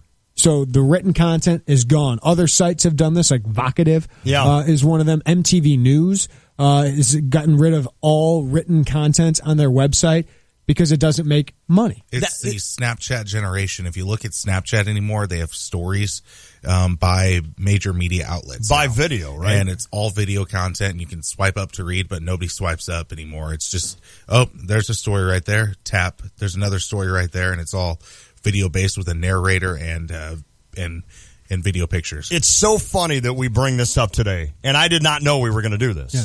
It's so funny because today I got on MLB.com real quick because I wanted to see the standings and I wanted to see the pitchers ahead for the Cardinals National Series. Mm-hmm. I get on there and there's a story about Carlos Martinez of the St. Louis Cardinals, and I'm like, that'd be cool. I'd like to read that story. It's a video, and it's basically an interview of him.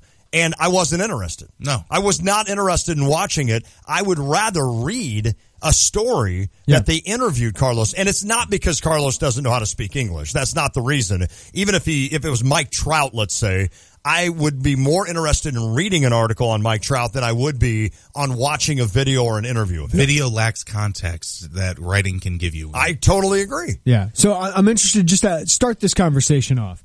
How we all consume sports media. So, Lon, how do you consume sports media? Not just with regards to actual games, correct? Right. You're talking about media. Like content. Content. What I will do is I will watch SportsCenter on occasion, but I still want to see highlights. Yeah. I'm still that guy. If I see two guys debating whatever this is, LeBron James versus Michael Jordan, I don't watch that stuff. That does not interest me. It never has. I would rather just see highlights. So a lot of times I may flip through the 4 ESPN channels until I see something with highlights. Now on the web, I do get on ESPN on occasion, but it's mainly for stories, number one, and then of course STL Today and the Cardinals stuff, which I would rather read. If that's what you're asking me, that's how I consume it. I think. So you go to the newspaper site? Yes. ESPN, the debate stuff bores me. Bores me beyond belief, and maybe I think maybe I'm old here. Yeah, just that kind of stuff. Interrupting people, even though I'm a bad offender of that with Jeremy. I'm just not a fan of that stuff, and I would rather read, or I'd rather just see my snippet of Cardinal highlights and move on. Austin, how do you consume sports media? I wake up, I go to MLB Central, I flip forward until I get to the 5 train, which just shows all highlights of the baseball games because I like seeing the out-of-market teams, something that I don't normally see. That's where I go for highlights on. Okay. I go to the MLB Network. Mm-hmm. Like if I missed a Cubs game, White Sox game, or Cardinals, they do highlights still, right? They have what is it, Heidi Watney? Yeah, they have it's called Quick Pitch. Quick Pitch, yeah. Isn't it funny that I'm still locked into like an ESPN. Well, ESPN stopped giving me what I wanted, so I went somewhere else. Yeah. And they did to me, and I still don't even think about MLB Network or the NFL Network. I don't think about it. Like if I'm just sitting there working, like I'm typing in stories and stuff for my other job, like I'll flip on MLB Tonight, and they're going back and forth between games, or they're talking baseball. Cool. That's what I want. I'm a big baseball fan, so I go to that. I go to the niche thing. Yep. And I think niche is huge now in sports media, but I interrupted you. Well, and before you get going again, Austin, I'm going to interrupt you again. Actually, I don't know if that's an interrupt. I just didn't let you start. I'd be interested, and I know we're going to do, we're asking for, your thoughts on our Chief Bauer text line at 359-2255. How do you consume sports media? I'm anxious to know. Now, I'm 46 years old, so take yourself if you're 40 and over, let's say. Are you like me that is so ingrained in an ESPN that you don't even think about an MLB Network, which is sad? I'm anxious to see if other people do that, because you've told me 100 times, like you watch the NFL draft, not on ESPN, but on the NFL Network. Yeah, I like their guys better. Like when the draft starts, I immediately go to the ESPN. I watched the NBA draft on the vertical. Isn't that amazing? And now that's going to change. Like on a web stream. I loved it. I thought it was better. Yeah. And they were giving news and information in real time with people who knew what they were talking about. I think for me, it's just routine. It's what it's what I've done for 20 years. I've turned on ESPN. I could see a megacast coming on ESPN and ESPN2 of the NBA draft next year. Yeah. With Woj gone. With Woj being on ESPN2 like they do the college football championship. But after I go to MLB Network, I normally go to Reddit and go to the college basketball, college football, and baseball pages, because then people put up articles all the time, and so I click on those articles. It's a content aggregator, right? Which, if you have MLB trade rumors, the Champagne Room for Illinois stuff. Right. I mean, these aren't content aggregators. These are just people posting the links of their stories, so I'm going directly to those source articles. And after that, I go to IlliniInquirer.com. Ding. And then I see, and then I go to the premium forum, see if Jeremy, Derek, or Ryan posted anything newsworthy. Yeah. And, after that, I just go to The Athletic and read whatever Sadev's writing about the Cubs, or Sean Highkin about the Bulls. And that's pretty much how I consume all my media. And what's interesting to me is Twitter is what does that for me. Like, for instance, you said you go to IlliniInquirer.com. I am a subscriber, and I love that site, obviously, but I don't go to the site.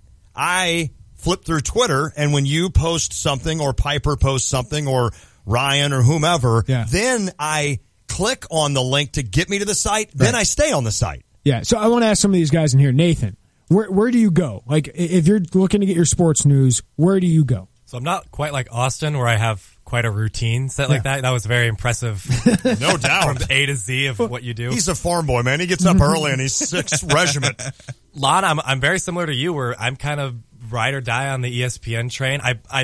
And you guys talk about there's better stories and more in-depth things that can get more focused, and I like reading sports articles maybe more so that maybe I should check out more NFL Networks and MLB.coms. But I'm kind of the same way, where ESPN's kind of always been the mecca. I go there, and if there's a decent story, I'll read it. I definitely want to see the scores and highlights from some of the games that I'm more interested in. And if I flip on SportsCenter at the right time and top players are coming on, I stick around and watch that. But I'm different from you, where I enjoy the debate shows. Okay.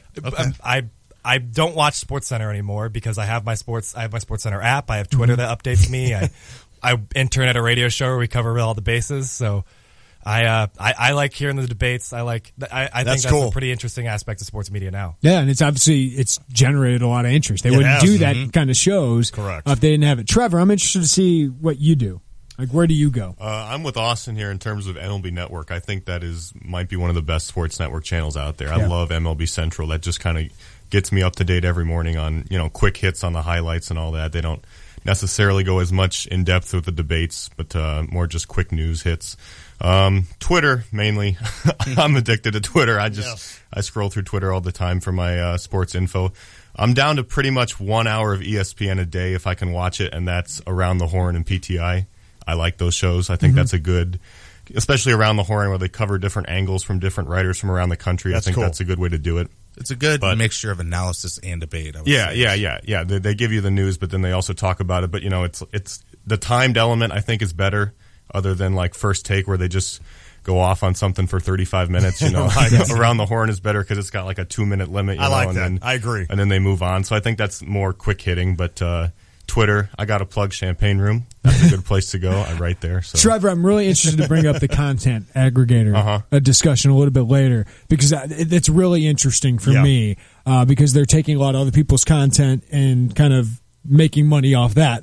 Absolutely. Other people's work. So I'm really interested to talk about that a little bit later, though they do some original stuff as well. But is everybody print? Like, does anybody get... I read the newspaper every once in a while. Yeah, does anybody get a newspaper? Any of you young guys? I don't touch a newspaper. You don't? Austin doesn't touch one. Trevor, you do? Yep. I'll read the sports section. Nathan, do you?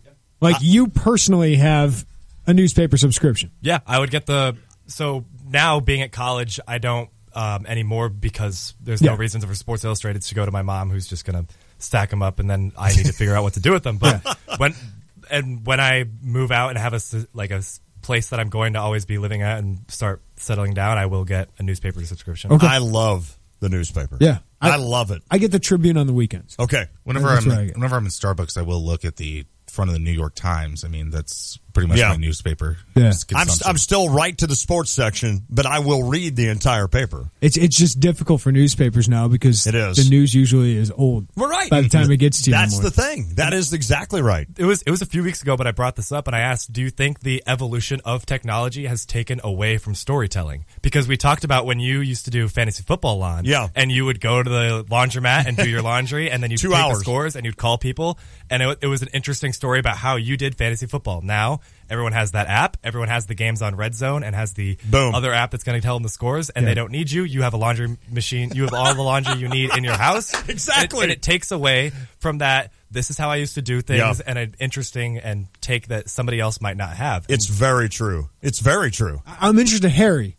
Do you pay for any subscription to anything? No.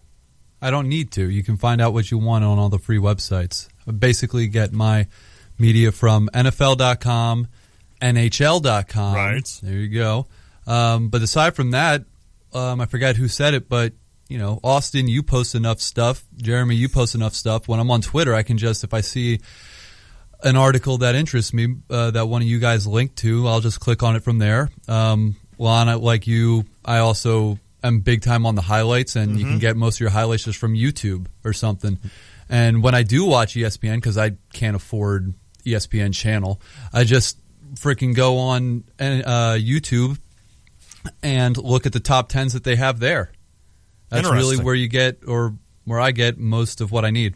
Yeah. Okay. Well, right now you have so many companies, whether it's ESPN, laying off a bunch of writers, laying off a bunch of producers. You have Fox Sports laying off all its writers. Right. You have even the New York Times, which is setting records for subscriptions right now, laying off their copy desk. Mm-hmm. So when we come back, I want to talk about... That's interesting. Because I think there's a bigger demand for print journalism and written content than ever. Okay. But there's the way to monetize it is not happening, and there's reasons for it. Okay. And I'm wondering how journalism and written journalism survives, because you need reporters, you need editors to do this, but there's not a lot of people willing to pay for it.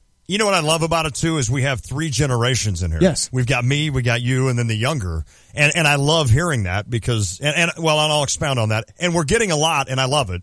We're getting a lot of stuff on the Cheap Hour text line. If we don't get to you immediately, it's because we're in discussion. We'll try to go through these, read them, and kind of summarize them as we go. But please keep sending them in. I'm loving to read this stuff and see how we kind of all digest media these days. This is good. This is I could see this rolling until 6. This is a good topic. I like it. All right. 359-2255 if you'd like to weigh in. Break time. It's the Tay and J Show.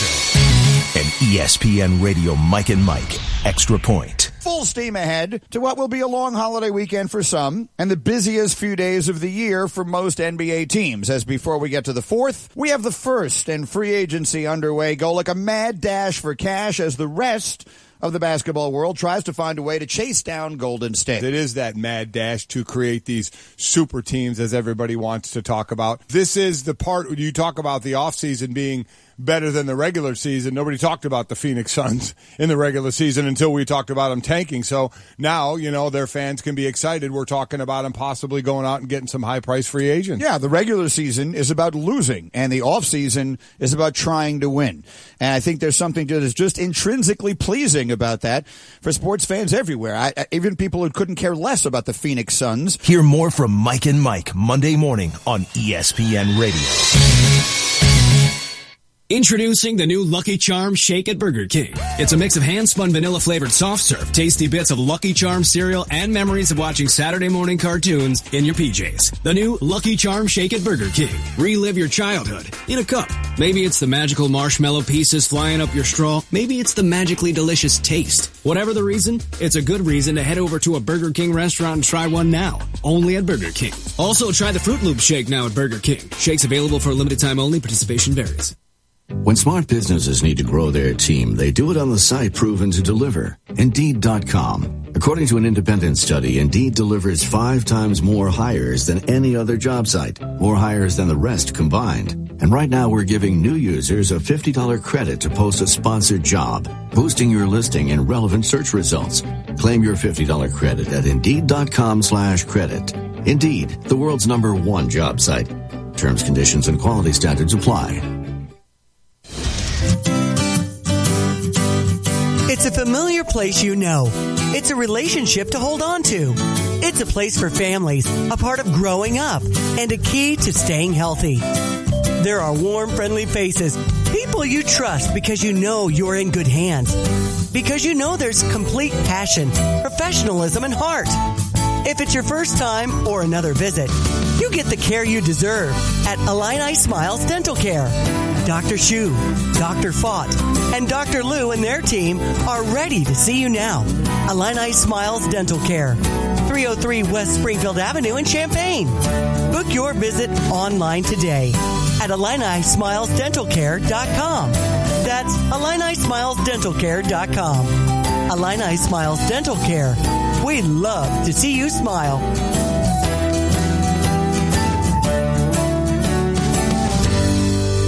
When you hit the brakes in time, but the guy behind you doesn't, get it to Gerber. When your teenager puts the dent in Stu Dent Driver, yep, get it to Gerber. Gerber Collision and Glass. Call 877-7-GERBER. Gerber comes highly recommended.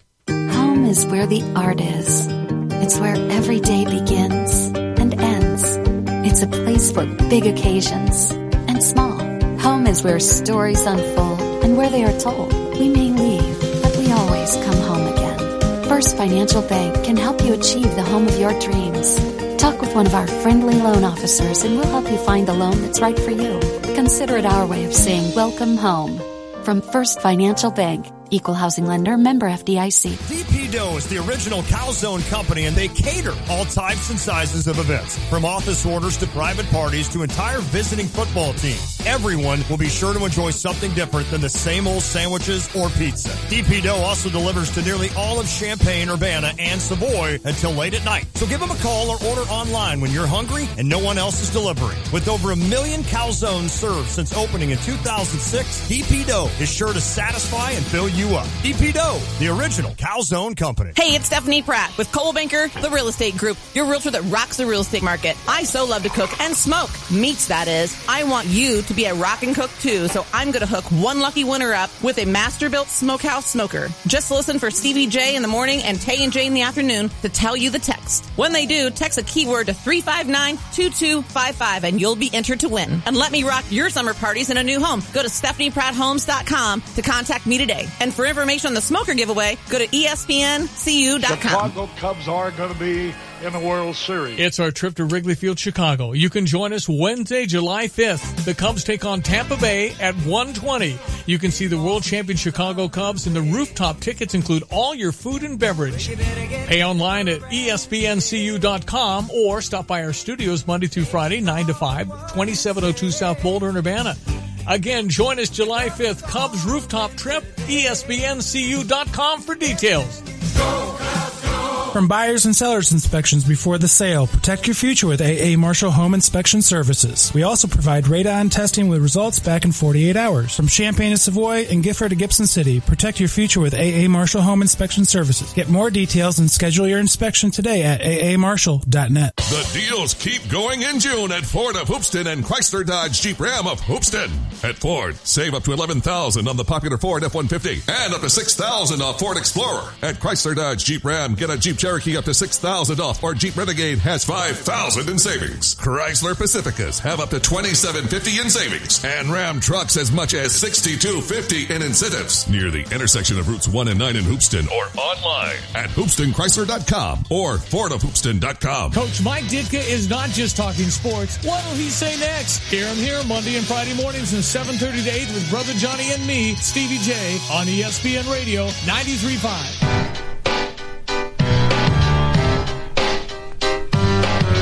There Big it is. Offensive lineman. Yeah. He loves his pop music. There it is. It's the Maroon 5 debut on the Tay and J Show. I don't think we've ever had Maroon 5. What's the dude's name? Adam Levine. Adam Levine. Is he a good-looking dude? I think women really like him. I'd say he's Okay. I think he's a pretty good-looking dude. Yeah. Very talented. Yes. He's married to a Victoria's Secret model. Oh, okay. Well, so I'd say, yeah, that passes well done, the test. Adam. Well done, Adam. Nothing wrong with that. All right, it's the Tay and J Show. Lon Tay, Jeremy Warner. We're also inviting in the rest of our crew as we talk about sports media. That was a fun first 20 minutes of that, and we're going to continue. Yeah, about how we consume sports media, because the landscape is changing a lot, whether it's the internet, whether it's ESPN, all these things. People cutting the cord with ESPN, Yes. that's hurting them a little bit, so they've had to lay off a lot of people, and it's been a lot of writers. It's been a lot of people behind the scenes as well. But when it comes to, I think we all know newspapers continue to decline. I mean, Yes. there are some, the Washington Post and New York Times, after this election cycle, are doing really, really well. But even them, they're cutting some people. The New York Times cut their copy desk. That's unreal. Photo editors, copy I did not editors, know that. which are integral to a really good newspaper. But there are less and less people willing to pay. And just to give you a history, the media business, newspapers, did not take the internet seriously. No. They never thought it would be the go-to place for everybody, that the newspaper would always exist, that everyone would always want their newspaper. They gave away their content for free. Right. Instead of requiring people to have a subscription to see your stuff. They thought internet ads would be as big as print ads. Yep. They're not. They're not. They're not as effective. People don't click on them. People go right by them. Print ads and obviously TV They're more ads of a nuisance. are much better. They're more effective, and they pay a lot more. Correct. So the internet ads have not worked, so newspapers continue to decline. I get the, we were just talking about it, I get the Chicago Tribune on the weekends. Lon, you get the News Gazette, but the younger generation do not get newspapers. It's interesting. And I can understand it, because by the time the drops something in your door, you probably read it on a website, or you've read it on Twitter, or you've read it somewhere else. It's always interesting to me. Like, I do not get on, is it Illini HQ, right? Yeah. I do not get on that because I'm going to get it in the paper. Yeah. And to me, it's almost like I get mad if I read an article that it's going to be in the paper tomorrow. That sounds so stupid. I agree with you. But I don't want to read, like, if Lauren Tate writes an article, I'd rather read it tomorrow in the paper than I would read it that night. Because it makes that subscription worthwhile. Right, exactly. Yeah. And the one thing I never knew that this was starting to happen until I read azcentral.com for the Arizona Cardinals. And all of a sudden, out of the blue one time, I get this, hey, you have 2 articles left and I'm like, what is that? I have no idea what that means. And then I started looking into it thinking, all right, I see what they're saying. They're giving me so many articles a month, and then I got to start paying. There are ways to easily get around that. Right. You just clear your internet history. Yeah. Isn't that amazing? Or you go to a different browser. Yeah. Right. And then right. 5 more. But you know what works more. for me? Twitter. Because I can get on Twitter, I follow all the Arizona Cardinal writers, and when they post a story, boom, I read it. Yeah. So, I mean, that's... And then you could go to a content aggregator who read the article and then posted it on your behalf. Yeah, exactly. We'll get to that here in a second. And when we get to that, explain a little bit what that means. Yeah, and Trevor works for one, so I think it's going to be really interesting to have that conversation. But there's just fewer and fewer people that are willing to pay for it, and I get it, because the newspapers and the websites just said, oh, this is for free, and they've been conditioned for decades not to pay for this stuff. Yes. I get people all the time, why would I pay for that? Right, why would I pay to read this? Because I work. Exactly. It takes a lot of time. It takes a lot of energy. It takes all that, who's there? Yeah. And you got to be there. That's you got to exactly know right. people. You got to be able to write. That's a talent. This is me actually doing a job. That's exactly You got to be able to do it, but people are like, I'm not paying for that. People have no idea how much time you spend for your site. But my site is a subscription site. Yes. TheAthletic.com. Yes. They're going the opposite way of everybody who's going video, and they're saying, we're not doing video. We're not having ads. We're going to have a clean site.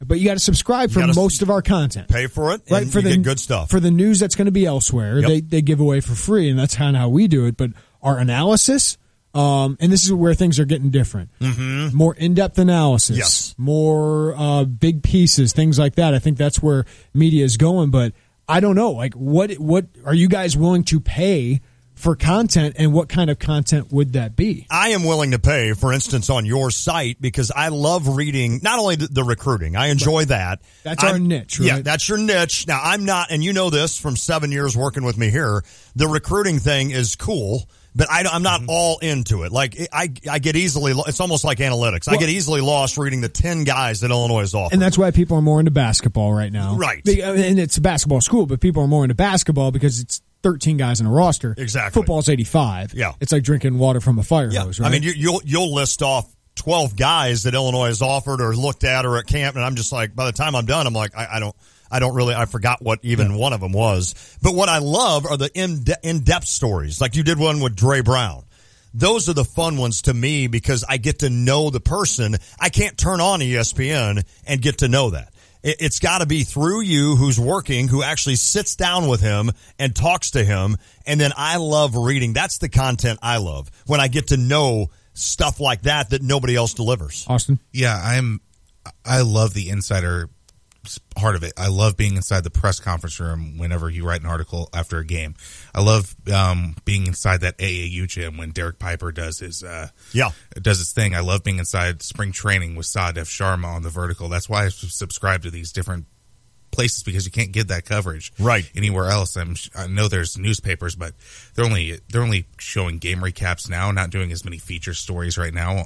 So I love that insider feel whenever I read the Premium Fan Forum.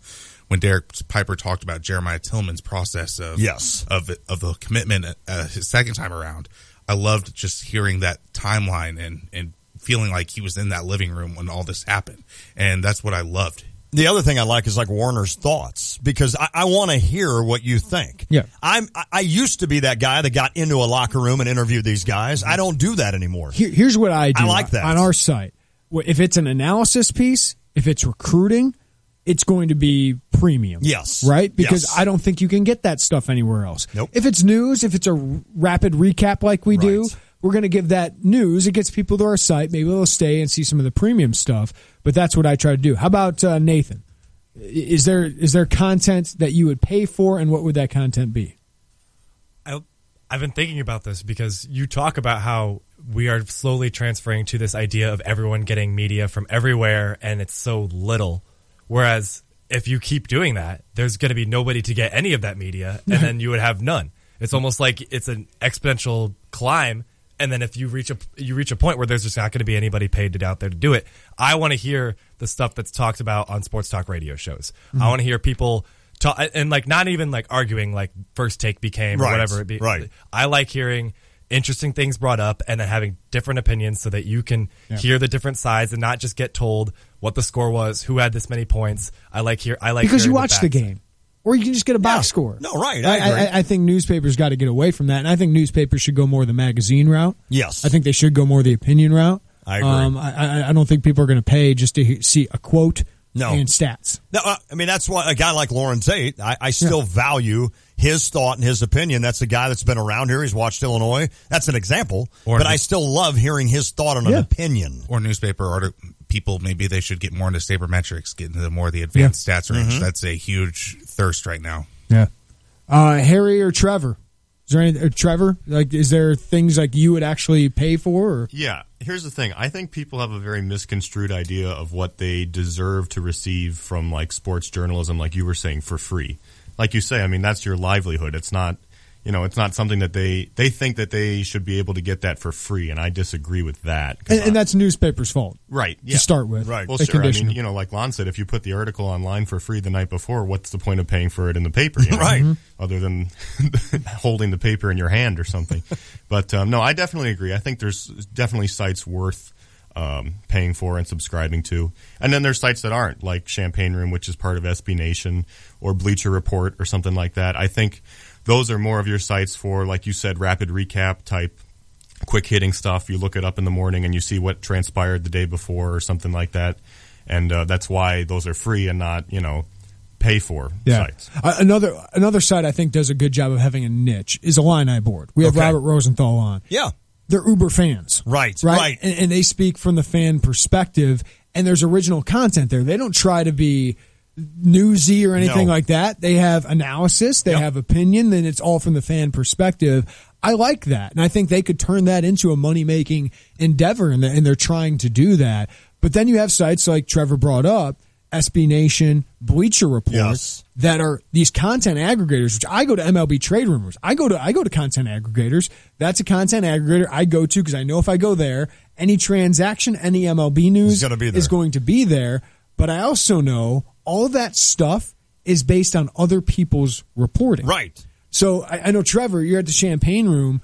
You guys do a lot of that stuff. Like, what is the goal of the Champagne Room, like SB Nation, of the content aggregation? I would say, like I said a minute ago, I would think it's mainly more of a quick-hitting site that you would go to just recap the news from the day, see maybe what happened. Like if you're not plugged in, say you don't have Twitter or something, you're an older part of the demographic, you might go there to just see who's committed in the last 24 hours, what the scholarship grid looks like, something like that. I don't think they're necessarily going there for a 2,000-word article on a kid's process from committing to his journey to the school or something like that. I think it's more of a quick update of the news, I would say. Yeah, and I'm kind of conflicted as somebody who does original content, right, of how to feel about that, because like Illinois Loyalty is a forum blog, but if you get on that site and somebody posts a story on there, a lot more people are going to maybe go to that story, or they might just see the news, but they won't click on your story. Fair enough. But they don't think you did it. They just it's just Illinois Loyalty. Right. They read the headline and then they just consume it from that without even clicking on the story. And the Champagne Room does a great job of sourcing you, right? Of a good job of, according to this, and they usually link the story and all that. But also, I don't know if people are going to click on my story. Good call. Well, and I provided the Champagne Room, or Derek provided, or the News Gazette, or somebody else provided that news. So I'm conflicted on how to feel about content aggregators, because I like everybody at the Champagne Room. There's great people there. Like Trevor, Brad Replinger, all those guys are really good. But the model, like Bleacher Report, is a massive company, right? And they started with this content aggregation. Their app has been fantastic, ahead of the curve, and now they're starting to hire some reporters and really good writers.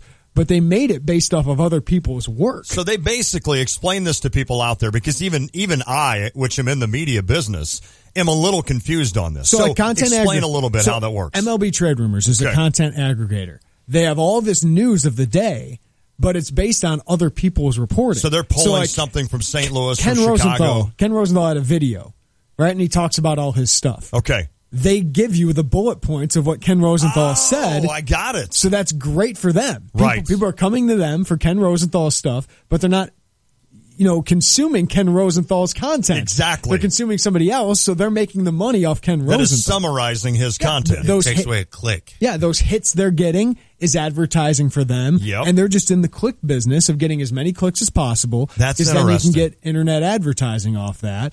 And these guys aren't making nearly as much money as they should, but they're also not doing the original content. They're not working as hard as you. They're letting you do the work, and then they're just kind of summarizing. And that's the thing. I don't want to say like they're not doing work. Yeah, right. But they're just kind of aggregating all this content of saying, hey, this guy said this, or somebody's reporting this. For game recaps and press conferences, would it help if the U of I gave press credentials to the Champagne Room? Yeah, well, I know they're not. Trying to do forever. Yeah, and I know that successfully. I know they're not. No, others have been. Okay, have been given some. That's interesting. That's another interesting part of that. I love if those guys do original content. Yes, I love that. Every once in a while, I'll source John Rothstein. For a story, and I'm confused about how to feel about that. But you feel like you want to get the news out there as well. So yeah, it's what is the line with that? Because a lot of people just go to content aggregators, right?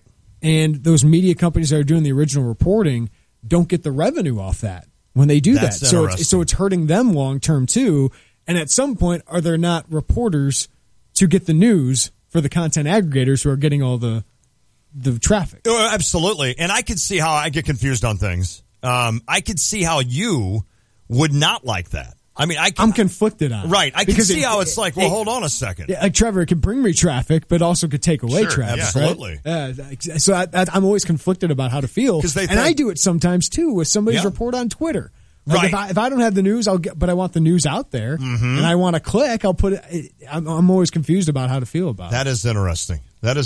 All right. But that's kind of who's getting the revenue. Yep. Because it's all going away for free. It's a hard thing to kind of go with. I don't know. Right. No, and I understand that now that I know a little bit more about what it is and how it's driven. I could see how it would be. But you don't go to it. No, I don't. But a lot of young guys, like I do it with MLB News, with MLB Trade Rumors. Exactly. I go to that, but I'm not usually. I try to click on whoever's story it is, but sometimes you don't. We live in a society now of quick pace, right? We got to have news first. When we come back, I'd like to ask Jeremy, like, does that change? Do you think about that running your site, and do others think about that as we're doing the site? In other words, you understand, like, we want the news now, and maybe that's where Twitter comes into play great, and that's where you're really good at it. You even said it the other day, you're addicted to it. Well, we built the show on Twitter. Yeah, we absolutely I built my website on Twitter. Yeah. I mean, you even told me when we first started the show, you're like, Lon, you have to get on Twitter. But it also causes issues. It does, without a doubt. So I'd like to kind of address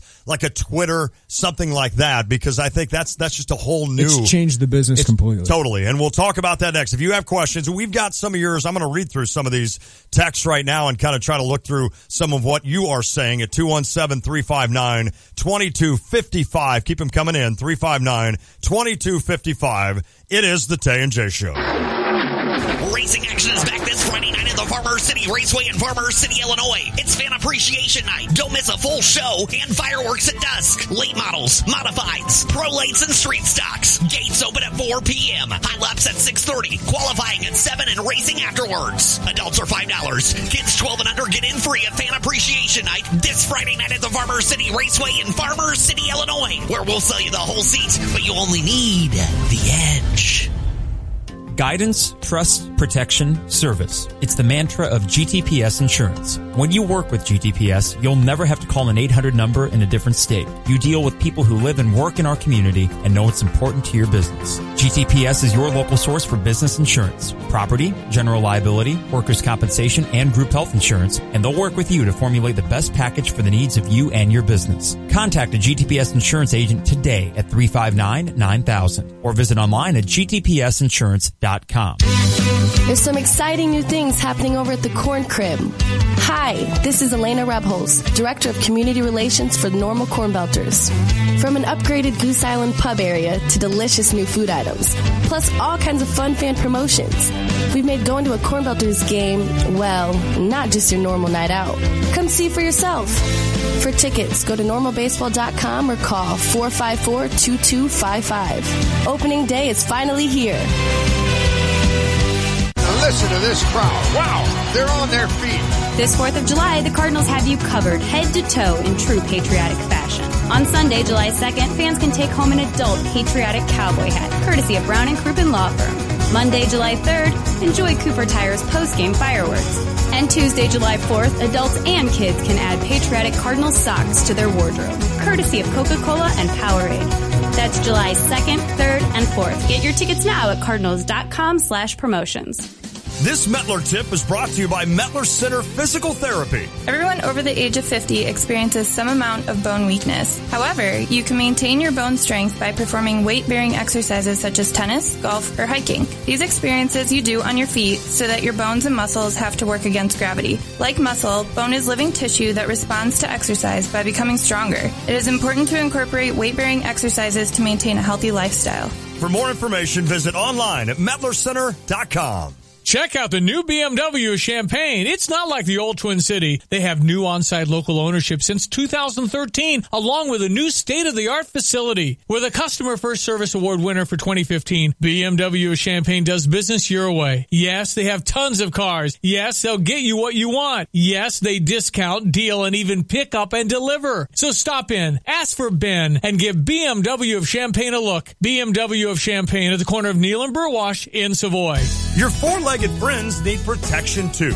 Pet insurance from Pekin Insurance covers cats and dogs at least 6 weeks of age or older as an enhancement to your homeowner's coverage. Choose between $2,500 or $5,000 worth of coverage for a variety of pet health services. You can even take your pet to the veterinarian of your choice. Learn more at PekinInsurance.com or ask your local agent about how to protect your furry family members. For pet insurance that is beyond the expected, contact Pekin Insurance today. Game Day Spirit, located at 1422 South Neal Street, will be moving to the corner of Neal and Kirby in Champaign this July. Shop closeout sales and save up to 40% off before they move. Everything will be marked down at least 20% off, including name brands such as Nike, Under Armour, Adidas, Columbia, and more. These deals will be available at the South Neal Street location only from June 30th to July 9th. Shop early for the best selection. T-shirts as low as $6, 30% off headwear, and 40% off all local high school apparel. Follow Game Day Spirit on Facebook, Twitter, or Instagram to stay in the know of all things game day and all things Fighting Illini.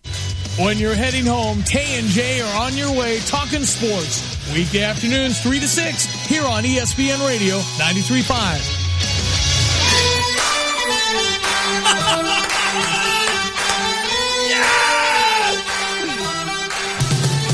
Do you guys watch Preacher? No. Preacher is one of the... you would like it. Yeah. Weird, but awesome. Very weird. Who directs it? It's... he was in... that guy from that thing. Seth Rogen. That's it. Seth Rogen. And it is so weird, but I love it. It is slowly becoming my favorite It's based show. off a comic book. Yeah. Oh, is it? Yeah. Oh, I didn't know that. So why did that song make you think of Preacher? Because in the latest Preacher, they were driving along, and I'd have to explain it way too long, but that song comes on the radio, and they're all like, what a stupid song. And by the end of the clip, they're all singing the song. And it's just, that's one of those songs where you're like, oh man, I haven't heard this forever. So we've had a very interesting sports media talk, how we consume, what we're going to pay for, content aggregators. It's been pretty good, but. Well, the thing I wanted to ask you, and I think maybe for people listening, and a lot of people don't do Twitter, and we probably have a lot of listeners maybe that don't do, I wouldn't say a lot, but we probably have listeners that do not get on Twitter. I've got buddies that aren't on Twitter. My brother. We had a guy that just said he's 53 years old, just joined Twitter. Just joined Twitter. I've tried to get my brother on Twitter for 3 years. And he's like, I don't want, I think some people look at it like Facebook. And they hear people, Facebook annoys me. Twitter, Facebook's great for a lot. How many people? 2 billion people get on Facebook? Think about Facebook. They've learned how to monetize it. Yes, they have. Twitter hasn't done that. No, they haven't. They're That's actually true. struggling as a company. That's why they're trying to do all these live events to help garner advertising revenue. Well, and you said we basically grew our show on Twitter. Yes. Explain that to people out there that are like, what is he talking about? No one knew about us. Right. Right? We didn't have, unless you're advertising or you and I are out there at Meyer parking lot going, hey, listen to Tay and J Show. I don't think the WCIA did something with us early to give us a little bit of pub. Yes. News Gazette wasn't going to write about us because we're a competitor. Right. So there wasn't a lot of marketing for us. We were on the back of a bus. Yeah, other than our show. When Cody Westerland came up to me with the idea of doing the internship here, he was like, do you want to work for the Tay and J Show? And I'm a high school kid in Paxton. I'm like, what's the Tay and J Show? And they're like, I have no idea. Oh, they talk Illini sports, Chicago sports, and St. Louis sports. I'm like, wait, what? Yeah. There's that thing here in Champaign? That's so interesting. So I listened right after that. I got in my car and turned it on, and I'm like, oh my gosh. Okay. They're not terrible. So like Twitter, I had a small following. Yep. Right? From when I was doing HQ stuff, and I barely used Twitter. Yes. But I followed it for news and stuff like that. But I started covering Illinois. Mm-hmm. And I figured covering Illinois will help us get some pub, and we'll tweet out our guests. We'll do all that. Without a doubt. And we started to get a following a little bit, and it got people in. And then we continued to grow word of mouth. And it's taken us a long time to get our following. Absolutely. That's how I've done our site as well. And of course, having this radio show helped me have a base of people. No doubt. But covering Illinois and tweeting out news, press conferences, things like that, following games, that gets you a following that gets people to your content. Yes. So Twitter has been instrumental in my career. But also Twitter gives you a lot of pressure. Yes. A lot of pressure to break news, to be the first one to do it. And that's kind of what I wanted to hit on you about. That is tough. Mm-hmm. It's tough when you know everybody out there can get on Twitter and tweet something out, and yet you're the one that is actually covering it, and you're wanting to be the first. Yeah. And there's also just the time consuming. Right. I mean, I'm on Twitter a lot, and it gets into your personal life sometimes. There's You got no to doubt. try to find a way to balance it. There's no doubt. And as someone who's very competitive, that's very difficult. Sure. At times. Sure. But yeah, I mean, it's uber competitive, and then when you do get something, you have 2 minutes. Wow. You're the one for 2 minutes, and then everybody else has it. Everybody else is retweeting. They can either say according to, Yep. and then people get it from them. Yep. Or you have it and somebody else confirms it. Exactly. Ken Rosenthal has talked about this. You get the 2 minutes where you're sitting there and you're the one. Isn't you're that the amazing? one with the news. But in the end, do people really care you're the one? No. No, by the end, it's news. It's news. I mean, I'm in the minority here. I do care who it's from because I always look for that blue check mark, and I'm like, is this reliable? And yeah. And that's true. That's fair right there. Mm-hmm. I think that is fair. And I mean, that matters to me. I don't know why it does, but it just does. Yeah, I mean, it's not like we have a running count of Yeah. you broke the news. And for me, I try to give our subscribers what I know in the news first, like the Ron Harge III commitment. Right. I put that on our site 8 hours before it happened, and I knew it was going to happen. I didn't tweet it because I didn't want to steal the thunder from the kid. No, absolutely. But I want our subscribers to know, hey, this kid's close to a decision, and Illinois is doing really well here. And I eventually said a couple hours before, it's going to happen, guys. But I didn't want to steal his thunder. But I didn't have that moment in the public, right? That I knew that exactly. But I wanted to make sure our subscribers that's tough. had that information. That's the other thing. And by the way, thank you again, Joe. Lana's wrong. That it was the Jay Giles Band centerfold. The song on Preacher was "Come On, Eileen." I'm all over the place right now, making mistakes today. But I appreciate. Yeah, it's that same genre back in the day. Come on, Eileen. But the other thing that's interesting with me is when you find out from recruits. You find out from a 17-year-old kid that, yes, I'm going to commit to Illinois, but you... Or someone around them. Or someone around them, right. But you always hold that until the kid, which makes sense, makes total sense. Unless they give me the go-ahead. Got it. But usually a kid, I mean, James Knight, East St. Louis, said, yeah, I'm committing. I'm going, okay, you want that public? You know, nowadays I'll do that. Right. He's like, yeah, sure. Isn't that but interesting? most kids want to tweet out their commitment. Yeah, which and of you course, totally I have get. to confirm that with somebody else if a kid tells me. Yes. To make sure that Illinois is taking that commitment. Right. But yeah, I mean, you got to give the kid. I mean, it's more important for me for that kid to have his moment than for me to break I mean, it. Jerry Meyer, back when Elijah Thomas committed before the press conference, he said Elijah Thomas is committing to Texas A&M. Here's the lowdown, and then Elijah tweeted back at him and said, "I haven't even committed yet. How do you know?" And wow. And of course, it was already done. But that's too bad for him. Yeah, right. That's too bad for Elijah because now everybody knows it, right. And so it's not that big of a deal when he says, "Hey, I'm going to Texas A&M." Mm-hmm. I just think a lot of people would be interested and would think that's, I don't know whether it's cool or the word, that a lot of times maybe a day before. Sometimes, yeah. I mean, a lot of cases I know where it's gonna go. Sometimes I don't. Because sometimes I don't know what's going. Like sometimes right. I don't know. Absolutely. I don't know if Luke Ford is really genuine. Right. But I can tell you people around him say that it is. Yeah. Genuine. But I don't know where that kid's gonna go to school. There are some shows where Jeremy will sit here and go, I feel good about that one. Yeah. And kind of smile at me. And I know exactly where he's going there with regards to I know already that this is going to happen. You weren't on Jeremiah Tillman, though. I'm kidding. Well, we thought April 2016 it was going to happen. Then Yes. it didn't. Then it did.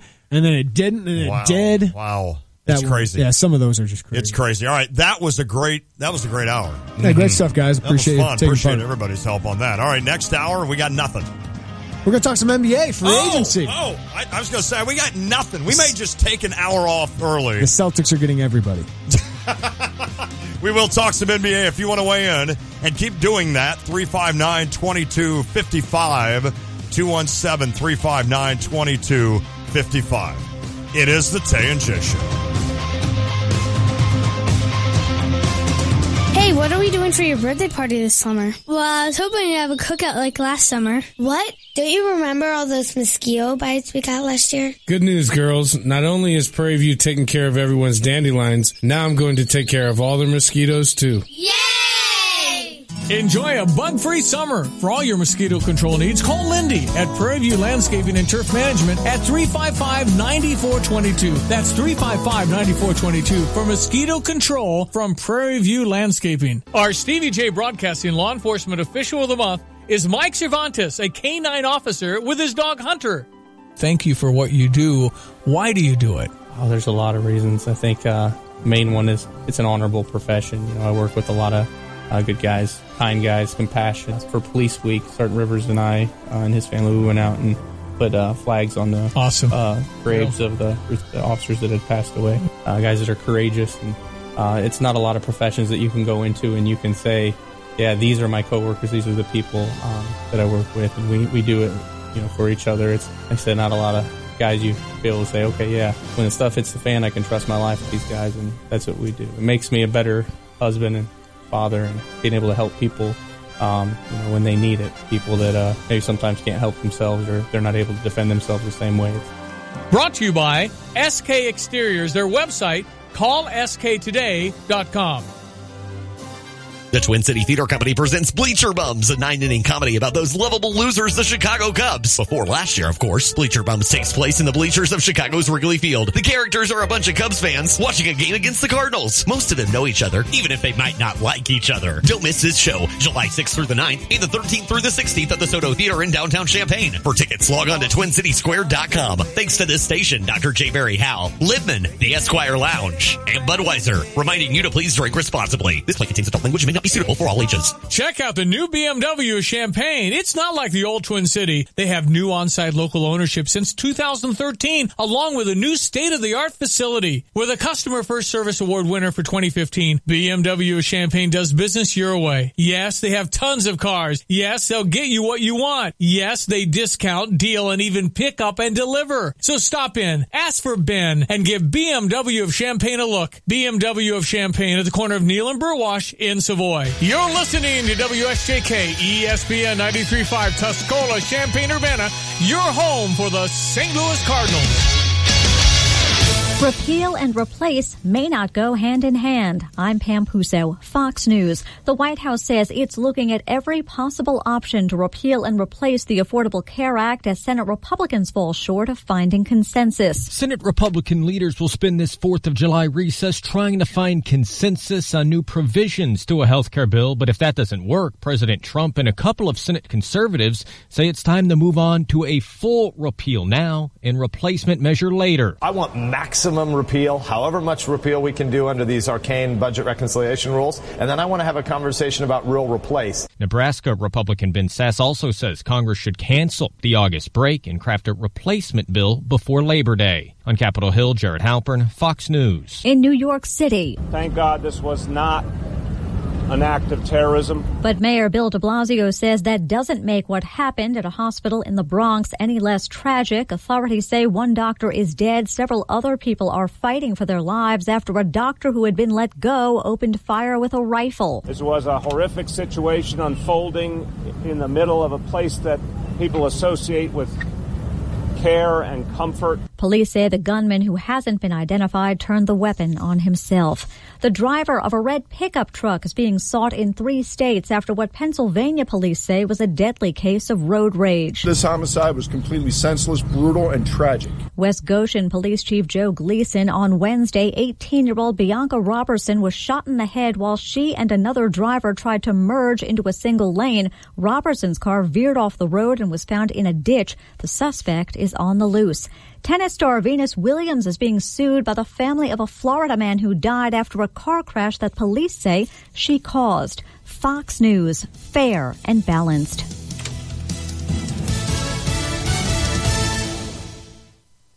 Did you know only 20% of job seekers get an interview? In many cases, that's because companies use software to screen applications before anyone ever sees your resume. At Express Employment Professionals, we're your local resource to help you land that new job. Visit your nearby Express office today to speak with real professionals connected to the available jobs in your community. Express has 18,000 jobs available each week and never charges job seekers a fee. Visit expresspros.com to find the office nearest you. That's expresspros.com. With Quicken Loans, our simple process helps you understand all the details so you can be confident that you're getting the right mortgage. Call 800-QUICKEN or go completely online with Rocket Mortgage by Quicken Loans. The rate today on a 30-year fixed-rate mortgage is 3.875%, APR 4.23%. Call 800-QUICKEN or get started online at rocketmortgage.com. Apply simply, understand fully, mortgage confidently. Call for cost information and conditions. Equal housing lender. Licensed in all 50 states. NMLSconsumeraccess.org number 3030. Information that banned chemical weapons were used in a deadly attack in Syria earlier this year, but a new report does not indicate who was responsible. Calling it an atrocity and horrific, the Netherlands-based Organization for the Prohibition of Chemical Weapons said in a just-out report that banned sarin nerve gas was used in an attack in April in the Idlib area of Syria, which left dozens of men, women, and children dead and injured. At the time, the U.S. and others specifically blamed the Syrian regime of Bashar al-Assad. The U.S. then attacked with cruise missiles the airbase from where that attack was staged. The current report does not actually place responsibility on the Syrian leader, but says there will be an investigation to follow. In London, Greg Palcott, Fox News. The White House recently warned Syria not to use chemical weapons. Turning to Iraq, where civilians continue to flee Mosul as U.S.-backed forces slowly drive ISIS out. Every day, the Iraqi military says that Mosul is about to be liberated. But in the brutal urban landscape of the old city, ISIS have put up such fierce resistance using human shields that the fight just goes on. Nevertheless, troops are inching forward street by street.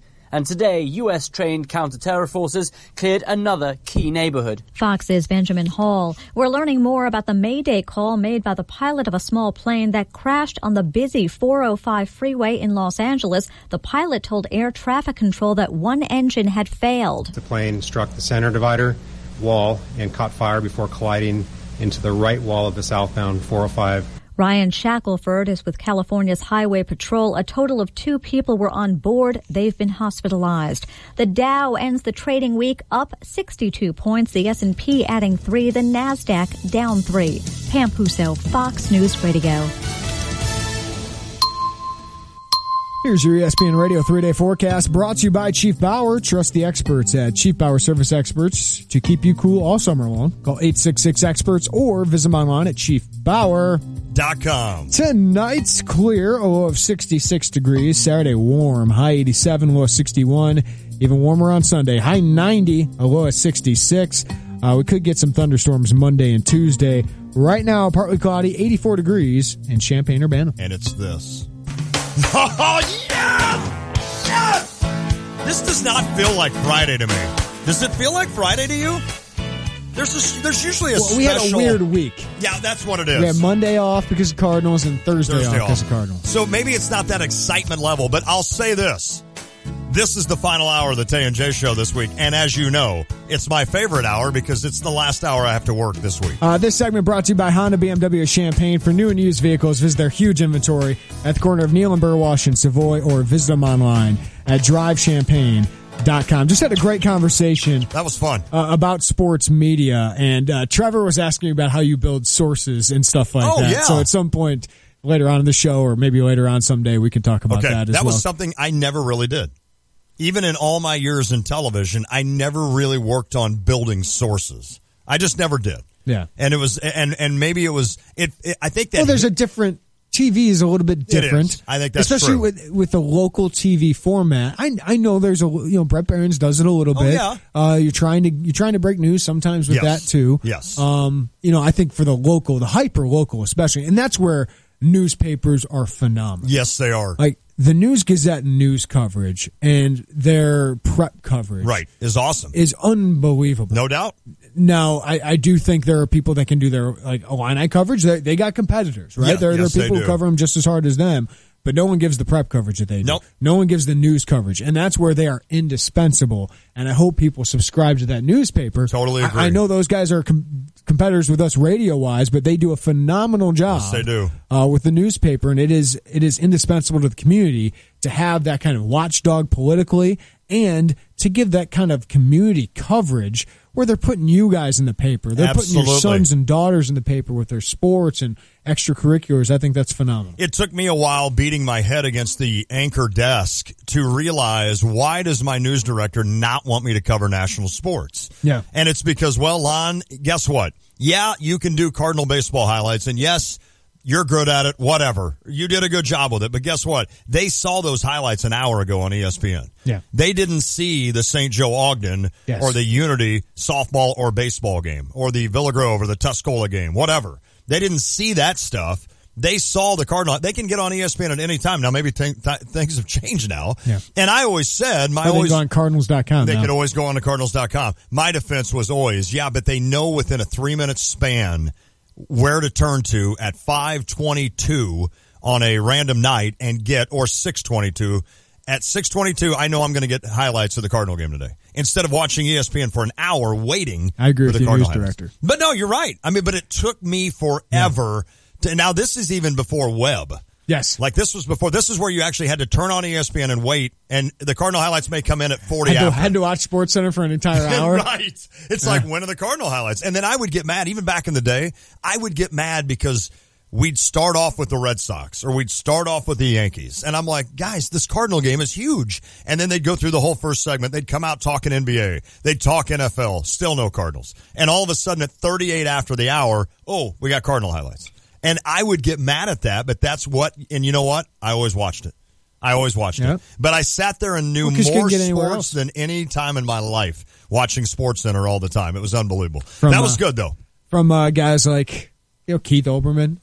Keith Olbermann, Dan Patrick. Of all the guys and girls that do that, who has that cash? Who could have made it with that group of Eisen, Olbermann, Dan Patrick?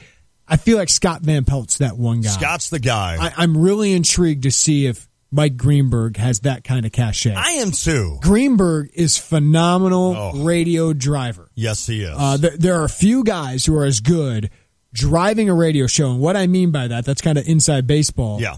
Is getting in and out of breaks, introducing topics, teasing things. Yes. Dan McNeil up in Chicago, who's not even doing sports radio anymore, he was good at it. Is one of the best. He just gets you in and out of topics, has personality with it. That's cool. Greeny is as good as that with anybody. Without a doubt. Does he drive you to a TV to watch him give his take or to read highlights or to do that? That's the interesting thing for me. Because I think Van Pelt does. Van Pelt does.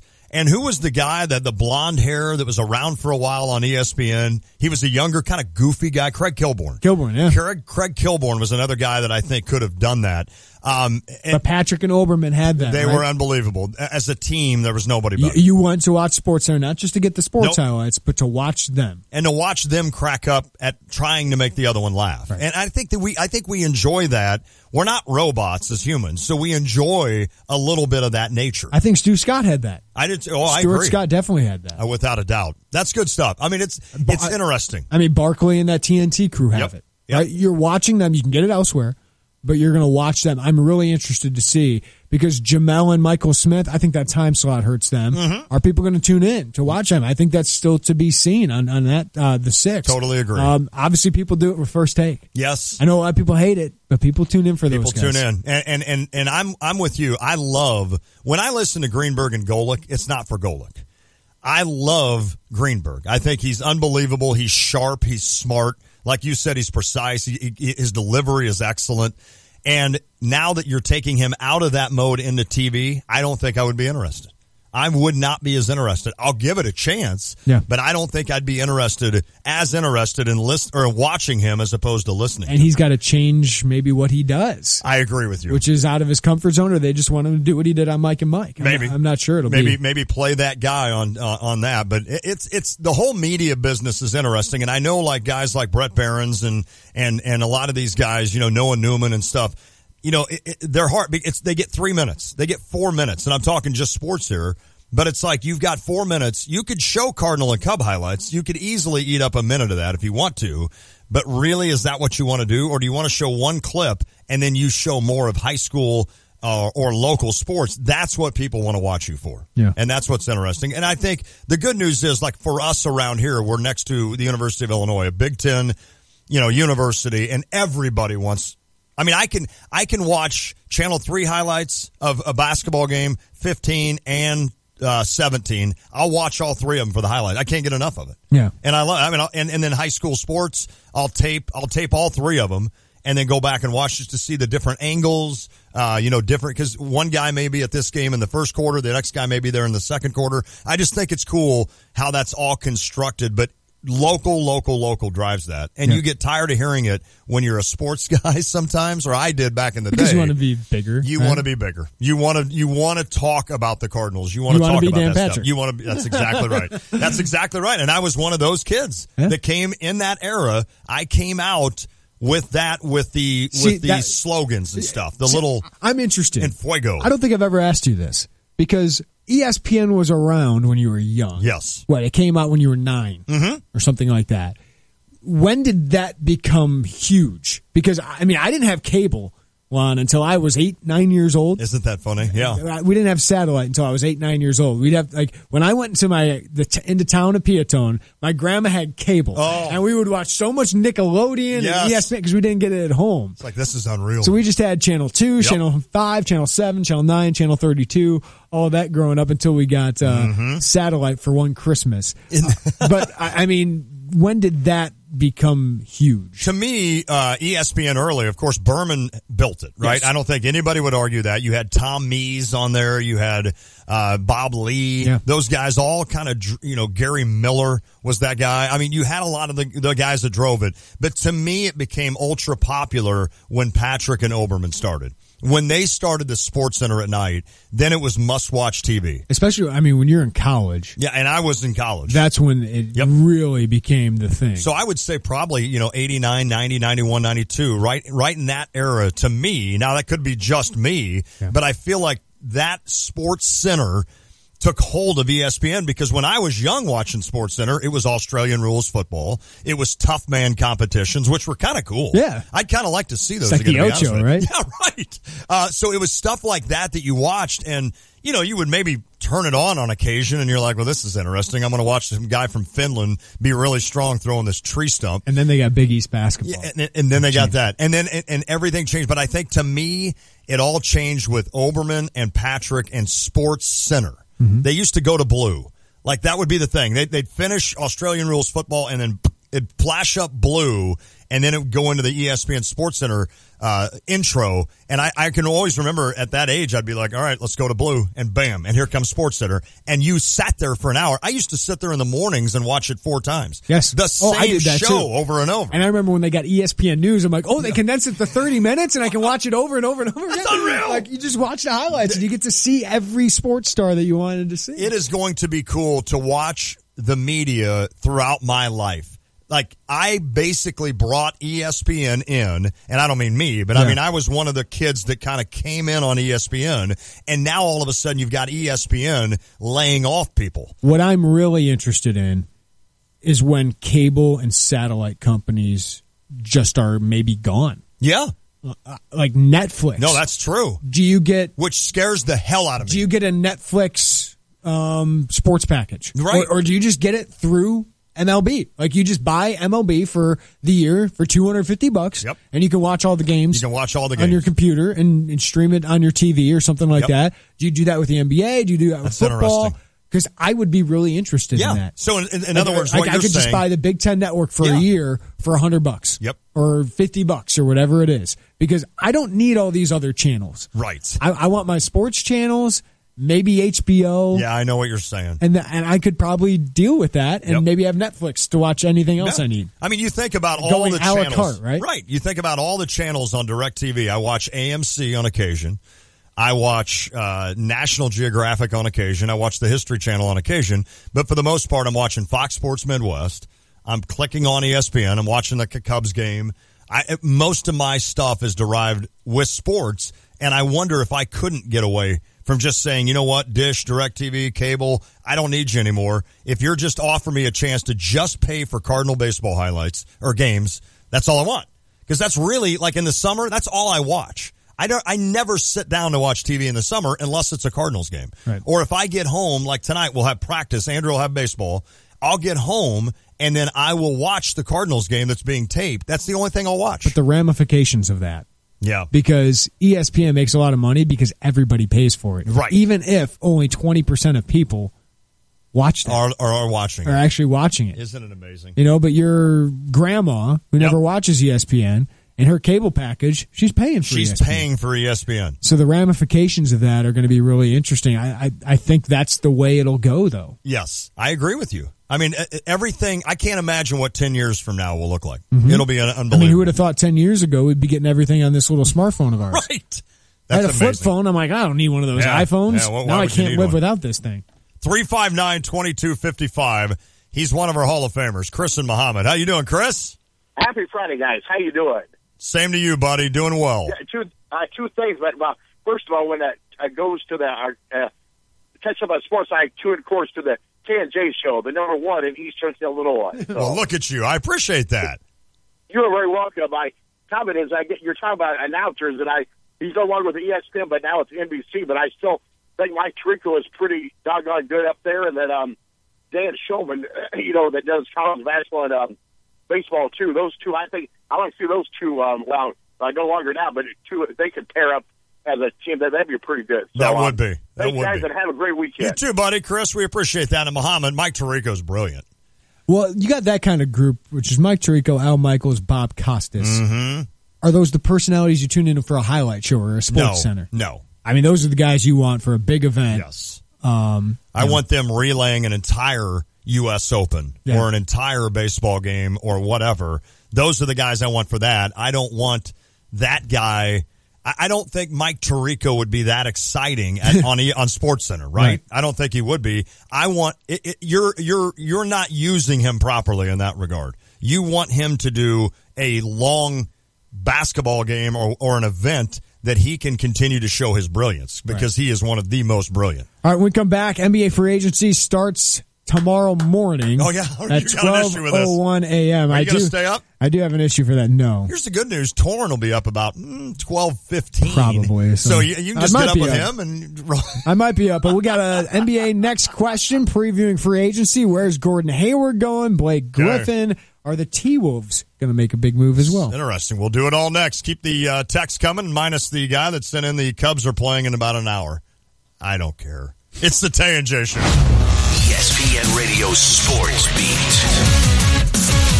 From Charlotte, here's Dari Noka. Free agency officially starts tomorrow. Teams and players can negotiate, reach agreements, and then sign on Thursday. Trades, though, well, they've already happened, many of them. Most of what we've heard all centers around CP3 to Houston. But I want to go back to one that happened out of the blue draft night and use it as an example of a star who could have handled it any number of ways, but has chosen to not only handle it well, but he's wrapped his arms around the trade and fully embraced it. And when you hear him talk about it, it's as though it's exactly where he wants to be, Minnesota. I'm talking about Jimmy Butler, who had previously said he wanted to stay in Chicago, but was suddenly traded to the Wolves. My immediate thought when it happened was, oh boy, this could be ugly. He wanted to stay in Chicago, and now he's going to a franchise that hasn't made the playoffs in some 13 seasons? Not the case. Just yesterday at the Mall of America, in his introductory news conference, he owned his place on the Wolves team as a leader, a veteran, and spoke beautifully of players like Karl Anthony Towns and Wiggins, two young stars with whom Butler expects to find the playoffs. And after hearing how Butler has handled this unexpected deal, I hope he does. In 60 seconds, now hiring Magician.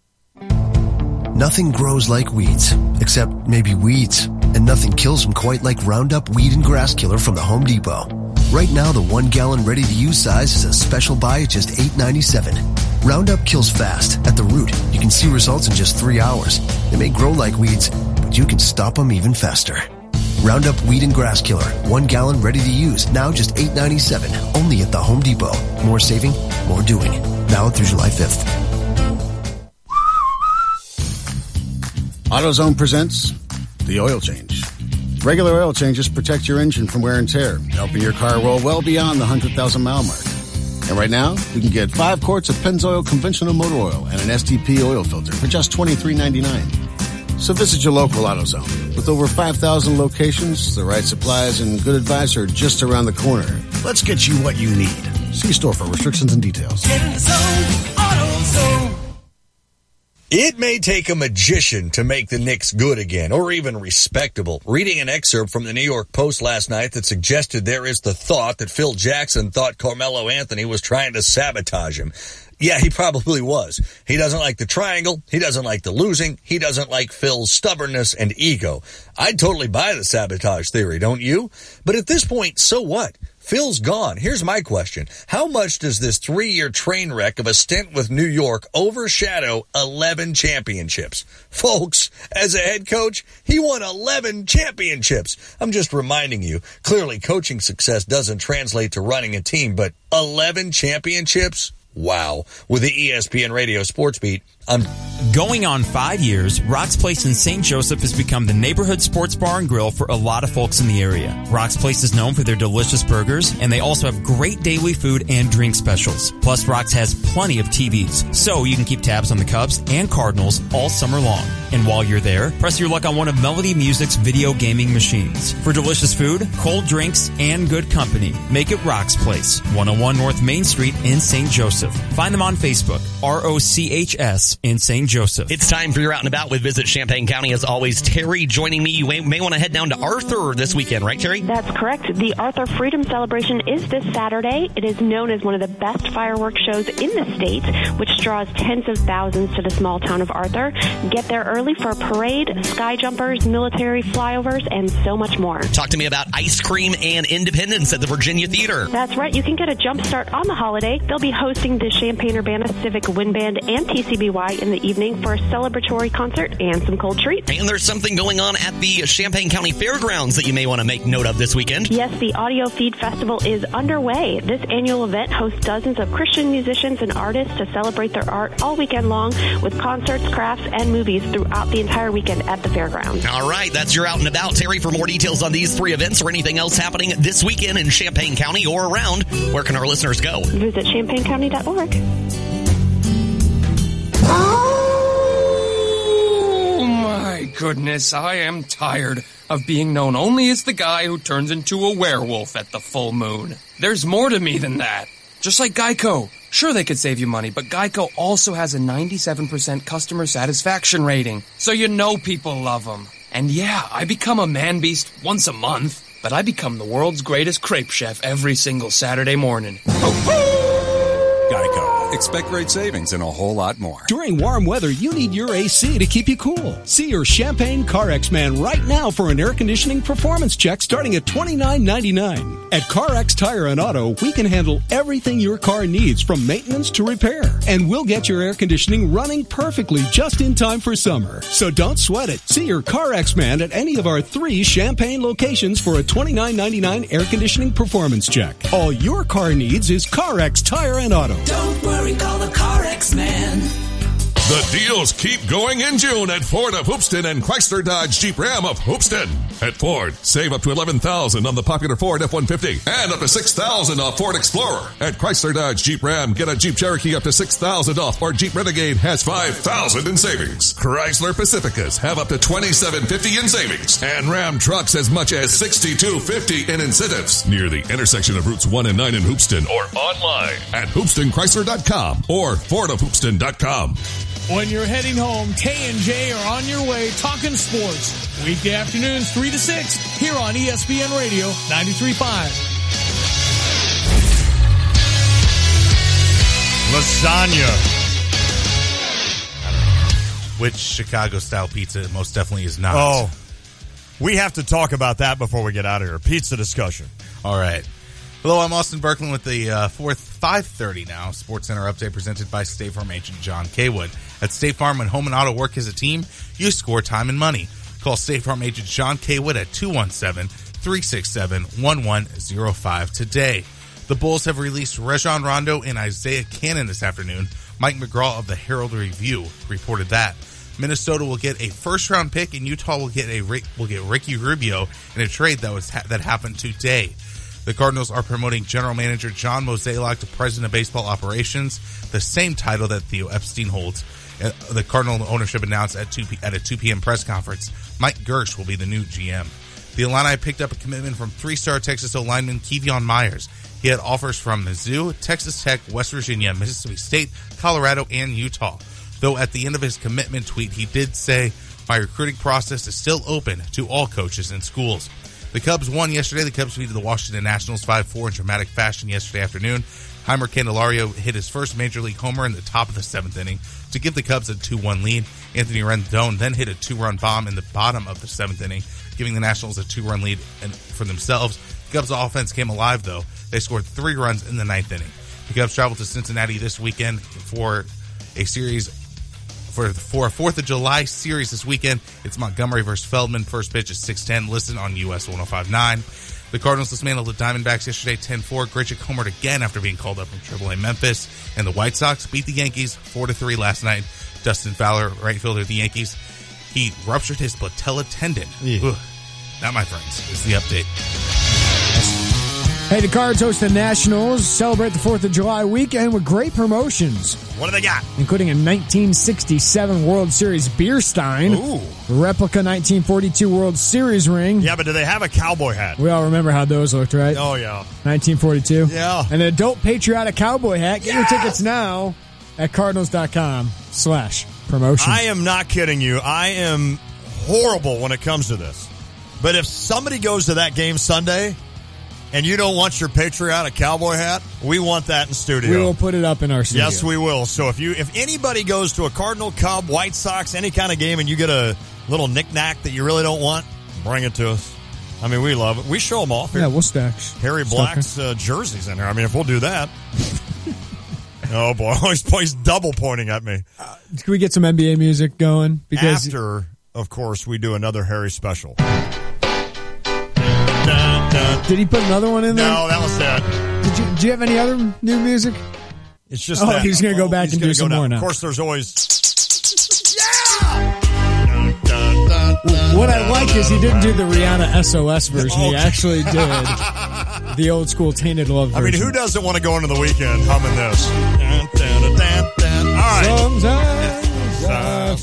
All right, name the band. Who's the band? Well, I just looked at it, so... Soft Cell? Yeah. I'm staring right at it, so that would have been... All right. One of the greatest one-hit wonders of all time, There's isn't it? no doubt that song is... Who doesn't immediately hear that and be like, oh, yes. I don't remember the follow-up song. No. On the other side of the album. Remember those? Was there ever a band that you were convinced, or a singer you were convinced was a one-hit wonder but ended up being a superstar? No. Because I got one off the top of my head. I wouldn't know if you've got to go. Katy Perry came out with I Kissed a Girl and I Liked It. Good call. And I go, that is going to be the only highlight of her career. Because how do you follow up that song? This little niche song, catchy, but it's like you're just going to tail off after that, right? You know how you follow it up? You look like Katy Perry. Well, and you just write pop songs like that. And she's done well. Now, somebody that did do the one hit. It's Friday. Now, didn't she come out with Saturday or something? She did. Okay. Which is natural, right? Well, that's a natural it's the funniest progression. music video ever because they're all in this 8th grade party, but there's no parents around, like standing around like a chaperone would be. Yeah, but aren't they in a car? Like somebody's driving a car. No, the Saturday music video. Oh, the Saturday. So Friday they're in a car. Saturday they're just hanging. They're at a party, and I'm like, no. You know, 8th grader's dad would just be standing in a back corner next to the punch bowl and be like, hey, easy there. Hey. Don't think about it, kid. Get him out of here. No, but I love the Friday video too because it's like the awkward 13, 14-year-olds with braces. Which seat do I take? That's a line in the song. Nothing better than the Billy Ocean "Get Out of My Car" video. Out of my... Is Rick Astley I'm telling you right now. Rick Astley is one of the Billy Ocean, who did have a few hits. Never gonna leave you. Oh, don't let you down. Now I got to play another song you got out of my head. Do not do that with Rick Astley. The Billy Ocean, though, "Get Out of My Car." I'm telling you, that dominated Lante's life for like a year. Loved that song. Not quite. Am I Wrong, Nico and Vince, but certainly up there. There's no doubt about it. All right, NBA free agency starts. Ahmad Rashad, cue the music. At 12:01 a.m. And as I said, an issue with this. I said it last hour. Like, if you're the NBA, capitalize on this. You have the best offseason, the best free agency. I mean, baseball's really good. No, it is. I love baseball. No doubt. But most people are drawn to these stars that are out there. And even if it's Gordon Hayward, who's more of an all-star, a top 30 guy, not a top 10 guy, people are all into this. Yes, they Why are. not do this at 6 o'clock Central Time? I have never thought of this. Have some huge show. The NFL does it. The NFL starts at 3. That's right. That's right. Yeah, because we always said it's right when our show starts, which will be awesome. Doesn't baseball end right when our show starts? Isn't that trade deadline done at like 3 o'clock? When MLB starts. It seems like one Their of them. New Year. One of them is the like trade deadline is at 4 p.m. Yeah. And then the Eastern. The winter meetings, of course, are a whole because it seemed like with baseball, I remember a couple of times you were breaking, or we would be in here and you're like, oh, we have breaking news on a baseball thing that went in after. But no, you're right. I don't know why you don't do. I guess there's something to wake up in the morning and be like, hey, look at all these trades that happened. But I agree. All right, are we going to do a little next question? Yeah, let's get some next question going as NBA free agency starts, and one of the top free agents is Blake Griffin. So, boys, what is the best spot for Blake Griffin? Oh, boy. Is Blake Griffin is he the guy that he's not going to put you over the top? Well, the Blake Griffin's big issue is staying healthy. Okay. But if he's healthy, he's a top 20 player. He's solid in the league. I mean, he's physical. He's getting better as a shooter, but just staying on the court has been his big issue. I think the Clippers are going to try and resign. I don't think they want to bottom out. I don't understand what they're trying to do, though. Yeah. That first trade means nothing. Right. Well, Chris Paul? Yeah. I think they were losing him anyway, Yeah. and they got something back for him, which is good for them. I am trying to think where Blake Griffin. I think Oklahoma City makes a lot of sense just to give Russell Westbrook another guy. And they can afford a 4-year max player, I believe. Would Blake Griffin want that? Would he want to play with Westbrook? He could go to Oklahoma. And Lob play. City. No doubt. Big Lob City over there. Austin, you called it. You just nailed it. I think Oklahoma City makes a lot of sense. Don't they need shooters? Yeah. You know, it'd be sexy. It'd be sexy. It'd be fun. Entertainment level could do for an Oklahoma City Thunder team. And then when they lost him, they lost some of that toughness that I think Blake Griffin can bring. Well, they got big guys. That's what I'm concerned about. Where does Blake Griffin's a 3 there? Yeah. You know, how about Miami? Enes Kanter. That's a team I think is really interesting. Because they had a pretty good year, right? They just missed the playoffs. They got some young players. Blake Griffin would be the star there. Ooh. I think they'd be a top 5 team. Okay. But that's not a contender. No. I don't like them in the Celtics either. No. I don't think they need that kind of player. Another team that I think would be interesting is the Phoenix Suns. Okay. Because they need veterans. They got a bunch of young players. But Oklahoma City would be the sexiest. I think Miami could be the best fit. I think Miami would be interesting with him. What has happened with Chris Bosh? But I do think the Clippers will just re-sign him. He could be a free agent. It sounds like Miami and them are negotiating but that. He didn't play at all last year. Miami would not let him play. Oh, that's right. That's right. But he wanted to. That's right. Okay. That's interesting. That's another debate, right? If he wants to, but I know it's on their liability hands. But the Clippers, do you want to bottom out? Because you could do it pretty quickly by letting Griffin go or signing and trading him and trying to trade DeAndre Jordan. With how good the West is, you could get the number 1 pick that easily. No, I know. Michael Porter Jr. That would be daunting to watch, to be in the West right now and be the Clippers. I'd be like, man, I don't want to suck again because they did. That's the thing. They did for so long. Do you want to suck again? No. No. Like, is it so bad if you're the Clippers if you're a 7 or 8 seed? No. Because you know what? They haven't proven that they can win. So just by then tanking doesn't mean anything. But then aren't they in the position that the Bulls were in for so long? Well, the one thing you have is now you have Jerry West there. Oh, that's right. He's a genius. Yes, he is. And I do think he'll attract free agents. Okay. Because he's done it everywhere he's been. I think if I'm the Clippers, I'm keeping Blake Griffin. Why not? Next question. All right. Should Gordon Hayward pick the Celtics over the Jazz? Absolutely. Yes. He's not going to get out of the West, young man. Get out of there. You've got a chance to go to the East, and by the time you're in your 3rd year with the Celtics, you've got a chance to be in the NBA Finals. Maybe even a 2nd year. Be giving up a lot of money. You would be.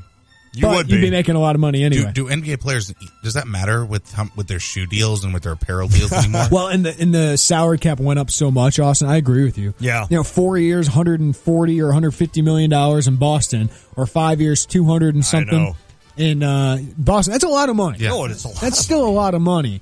But he's going to make a lot of money regardless in his career. Does it come down to ego? Like Jeremy Warner makes $100 million and I only make $80. Does it come down to ego for these guys? And I tell you what, no one will want to say it, but a white star in Boston. Oh, come on. Has that happened before? I don't know.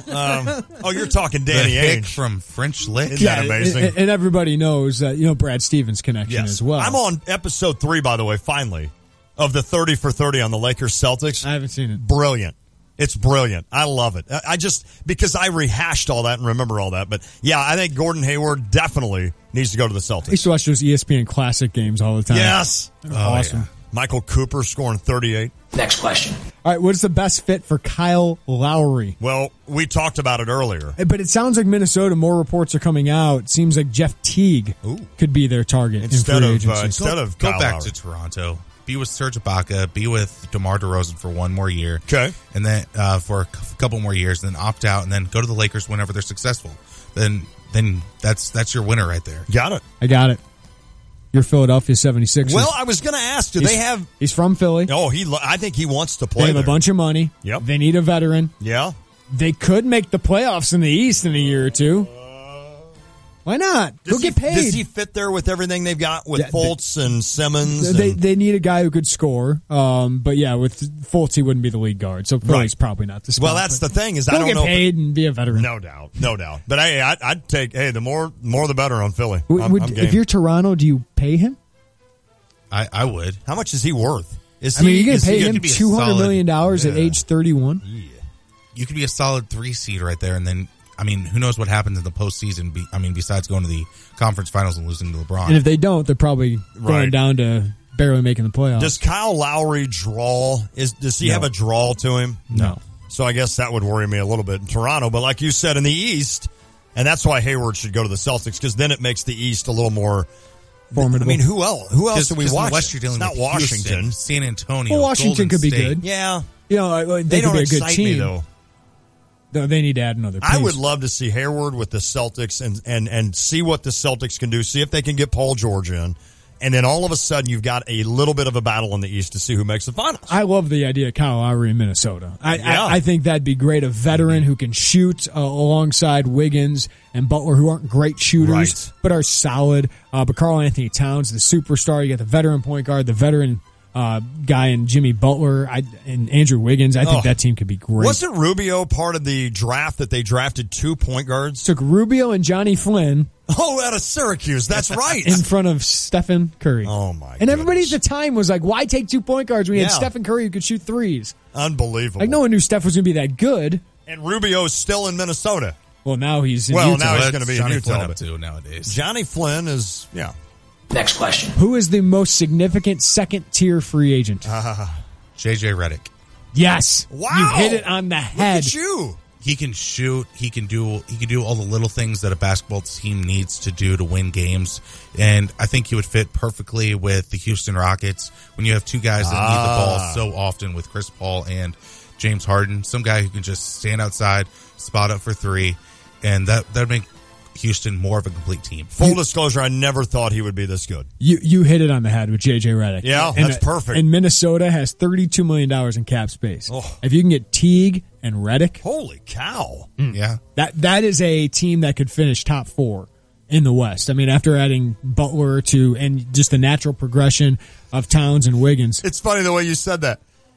Not the way you said it, but what you said. It's like that team could be in the Final Four in the West. And you just sit there and you go, holy, I mean, the West is that good. From Minnesota Houston, being, what, Golden 13? State. Well, right, exactly. But it is funny. That's how good the West is. You're sitting there talking about Minnesota doing all these things. Hey, they could be in the top 4 in the West. Sounds like Drew Holiday will stick with New Orleans. Is it Drew or Drew? Drew. Drew, J, right? Yeah. J-R-U-E. Paul Millsap's out there. Serge Ibaka.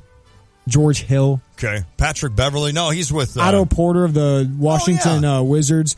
Good two-way player. He's a restricted free agent. He could get paid, too. So, that would be but I interesting. think J.J. Redick, get on that, Austin. J.J. Redick. People who annoy you. Next question. How badly do the Warriors need to keep Andre Iguodala? I mean, he has been so... He was, what, MVP of the Finals 3 years ago? He was the LeBron stopper. He was the LeBron stopper. How old is Andre Iguodala? I'm looking that up Is he right like now. in his 14th season? Would that be right? But Andre Iguodala was the 4th best player on that championship team. Yes. He was the 5th best player last year. He's a key part of that team. Yeah. I don't think they need to keep him to win, but I think if they lose him, their depth is not very Okay. good. Now, their top 4 is better than anything we've ever seen, but their depth is not that good. It just gives them a little weakness, a little crack that it gives a little bit of an opening. And he can go get paid right now. And other teams are just trying to maybe steal him away just to give other teams chances. Right. It reminds me of the Miami Heat super team when they had Joel Anthony as their post. They had little post depth. Yeah. The problem with the Warriors is they don't have any depth on the bench right now. Right. And Andre Iguodala is that sixth man of the year type of caliber player. And you know what I like about him? He relishes that role. Yeah. Like he hasn't made a fuss about it. He understands what everything, a fuss. How about that word? He's entering his 14th season. Is it his 14th? Yeah, he's entering his 14th season, and he has played, or 13th or 14th, somewhere around there. He's 33 years old. Go to Philly, AI. Yeah. Well, pretty soon we'll have everybody. You got a lot of money to spend. We do have some money. I like it. Next question. Guys, what the heck do the Cavs do? They get to the finals again and lose to the Warriors. No, nobody's. They have zero trade pieces. No, zero. They have no money. Nobody wants Kevin Love. Which is amazing because he's a good player. Yeah, he is. He's a really good player, but he's on that contract, and he's not as good as he was. No. He just doesn't fit. He fits what the NBA does, but not at an elite level anymore. Right. And who else? You got J.R. Smith, Smith, Kyrie, one of the top point guards in the league. No, for Paul George. I mean, what could here's that the thing. drive? What could Kyrie drive? Here's the thing. They do not. Oh, Kyrie would get you a lot. I mean, if you want Paul George, you could get Paul George. Okay. Yeah. I'm still trying to get him no matter what. Yes. I mean, he's exactly what you need. But I don't think you're going to get him for Kevin Love. Got it. I think you'd have to give up a Kyrie, which I would not probably do. I mean, Paul might be a better player because he defends. He's a two-way player. But Kyrie, offensively, you need somebody like that. He fits Ty Lue's offense so well. Well, he was key in that win, too. Here's the thing. Kyle Korver's a free agent. Okay. Right? They can pay him whatever, but they are so far over the luxury tax that if they pay Kyle Korver $10 million, it actually costs them $30. Oh, my goodness. But the one thing about Dan Gilbert, he's shown he's going to spend money. Yeah, he's got it. No matter what you think of him, he spends money. The Warriors ownership doesn't seem like they're going to do that. He better be able to spend money because if LeBron leaves after this upcoming year, those contracts they got. Yeah, Iman Shumpert's making what? Then Tristan Thompson's making $20 million. And they're in a wasteland in the NBA. That could get LeBron ugly in a hurry, like after he left the first time. But it was key. Yeah, I mean, they had to if they wanted to keep that team together. That's unreal. Next question. Should the Bulls be active in free agency, and if so, whom should they target? No. They should not be active in free agency. Why are they tied to that point guard from... I guess Casey Johnson said they're not. The 30-year-old European point guard. To me, just take your lumps. I mean, just take your lumps for a few years. Yeah, I think that's what they're doing. I mean, they waive Rajon Rondo. They waive Isaiah Cannon. Not that Cannon was going to do anything, but they're going to play these young guys and they're going to lose a bunch of games. There is not a solid young player that they can sign in free agency right now. And do you let Nikola Mirotic walk to be bad, or do you keep him because he can be part of your future? You let him walk. He's not going to be the difference maker to help you win games. That's why you got Lowry and Markkanen, who's the same type of player. He's no Dario Saric. Yeah. Let's be honest. I mean, they could bottom out pretty quickly. I agree with you. If they did not sign Felicio, if they did not sign Mirotic, I think they will sign both those guys. I'm anxious. Are most Bulls fans with you in terms of let's just figure this out? Let's just bottom out? Yeah. I think so. I mean, at this point, they made the trade. A lot of Bulls fans didn't like the return, and I can understand that. It might have been the best thing out there, but should they have gotten better at some point along the way? Maybe. But yeah, I think at this point you better commit to it. Yeah, get Knox or Michael Porter Jr. in the draft and see what happens. Go for it. Don't go sign Urian Ilisovich or Rudy Gay or Contavious Caldwell-Pope because they're going to help you right now. I mean, just play whoever you got. 28 play the to young 32 guys. games. I agree. I want to see development out of that Oklahoma City point guard that they got, even though he might be Cameron terrible. Cameron Payne might be awful. That's a proud organization. But we're talking maybe not 28-32. We're probably talking 15 to 25. Well, no, that's what you want. Yeah, that's what you want, which is interesting. That's a proud organization. Mm-hmm. They have known nothing but winning at a high level for a long time with Jordan. Even D Rose, I know you didn't win it. The early 2000s were rough. Yeah, that was a long rebuild. That's true. Derrick Rose. I didn't think they'd want to do that again. And I think for a long time they were staving that off, but I think they just finally said, "Yeah, we have to do this." They got dealt some bad cards with Derrick Rose's injury history and everything, and they wanted to just keep relishing with Derrick Rose at the halfway that he was. Were the Spurs ever that bad before they got that good? That's a good question. Because, I mean, it's almost, here's what came to my mind. Do you have to do this now if you're going to win in the NBA? Well, I mean, they locked into Tim Duncan. They did. Without Tim Duncan, this does not happen. No, not at all. So they lucked into it, and the Celtics did not. And the Celtics were bad. And Golden State lucked into a guy like Steph Curry, number 7. Rebuilding is so difficult in the NBA right now with how many super teams that there are right now. You just can't. And Chicago has always had problems with luring free agents. Right. I mean, the Spurs have been good most of their existence, but the 2 times they were bad, they got David Robinson and Tim Duncan. It's like the Colts with Peyton Manning and Andrew Luck. You have to get that. You have to be a little lucky. Excuse the pun. And the Bulls drafted Kwame Brown.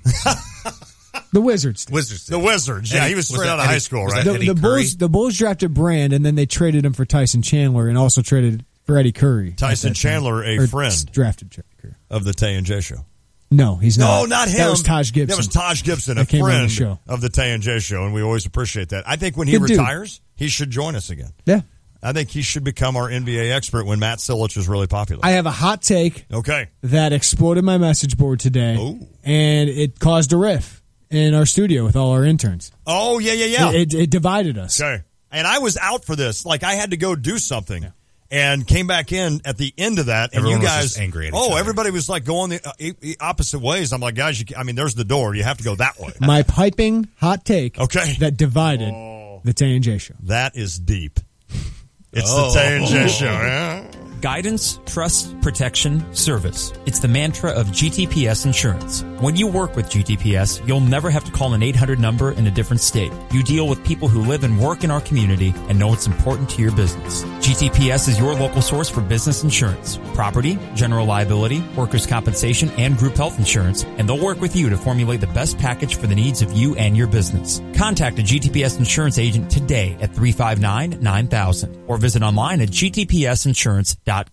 With Quicken Loans, the outdated and complicated mortgage process is a thing of the past. Our simple process helps you understand all the details so you can be confident that you're getting the right mortgage. Take your mortgage to the next level and call 800-QUICKEN or go completely online with Rocket Mortgage by Quicken Loans. No matter how you prefer to work with us, we've got what you need to get you through the mortgage process with ease. For 7 years in a row now, J.D. Power has ranked Quicken Loans highest in the nation in customer satisfaction for primary mortgage origination. And for the 3rd year in a row, they also ranked us highest in the nation for mortgage servicing. Whether you're looking to purchase or refinance, now is the time. The rate today on a 30-year fixed-rate mortgage is 3.875%, APR 4.23%. Call 800-QUICKEN or get started online at rocketmortgage.com. Apply simply, understand fully, mortgage confidently. For J.D. Power award information, visit jdpower.com. Call for cost information and conditions. Equal housing lender. Licensed in all 50 states. NMLSConsumerAccess.org number 3030. Got a question? Talk to our experts at StevieJay.com. Experts are ready to answer your questions for free. Looking for cool trends in clothing or gear as you support area teams? Game Day Spirit is the official fan store of the Fighting Illini. Landscaping tips are also available from Country Arbor's Nursery. New tile or soft surfaces in your home or business? Flooring Surfaces, where the world is at your feet. Experts are available now online at StevieJay.com.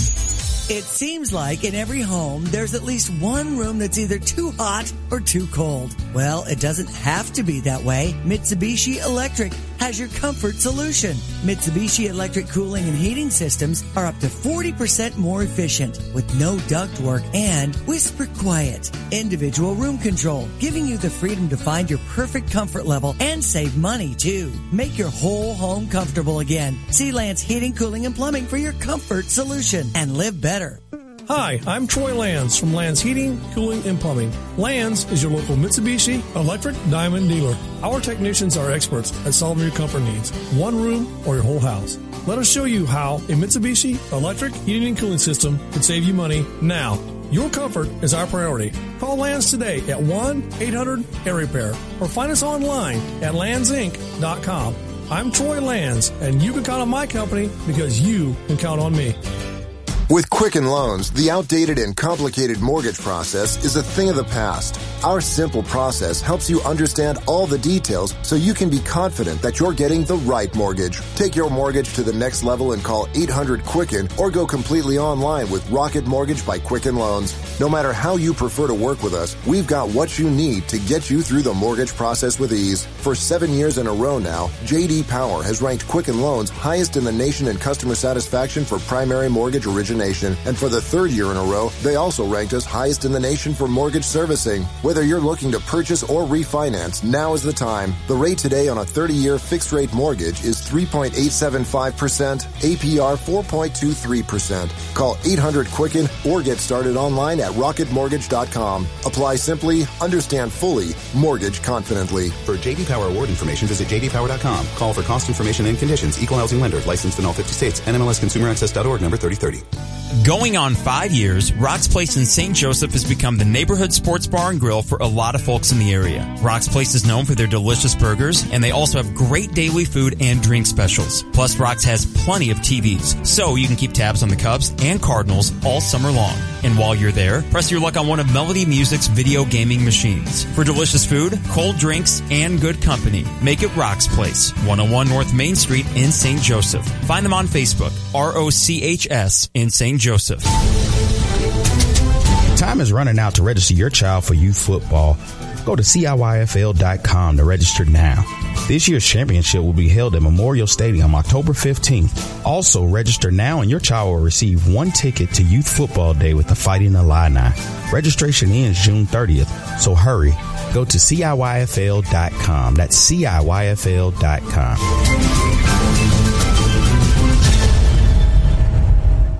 Hi, it's Stevie J. Start your day with me along with Diane Ducey, weekday mornings 7 to 9 here on ESPN Radio 93.5. Just to send you off to the weekend.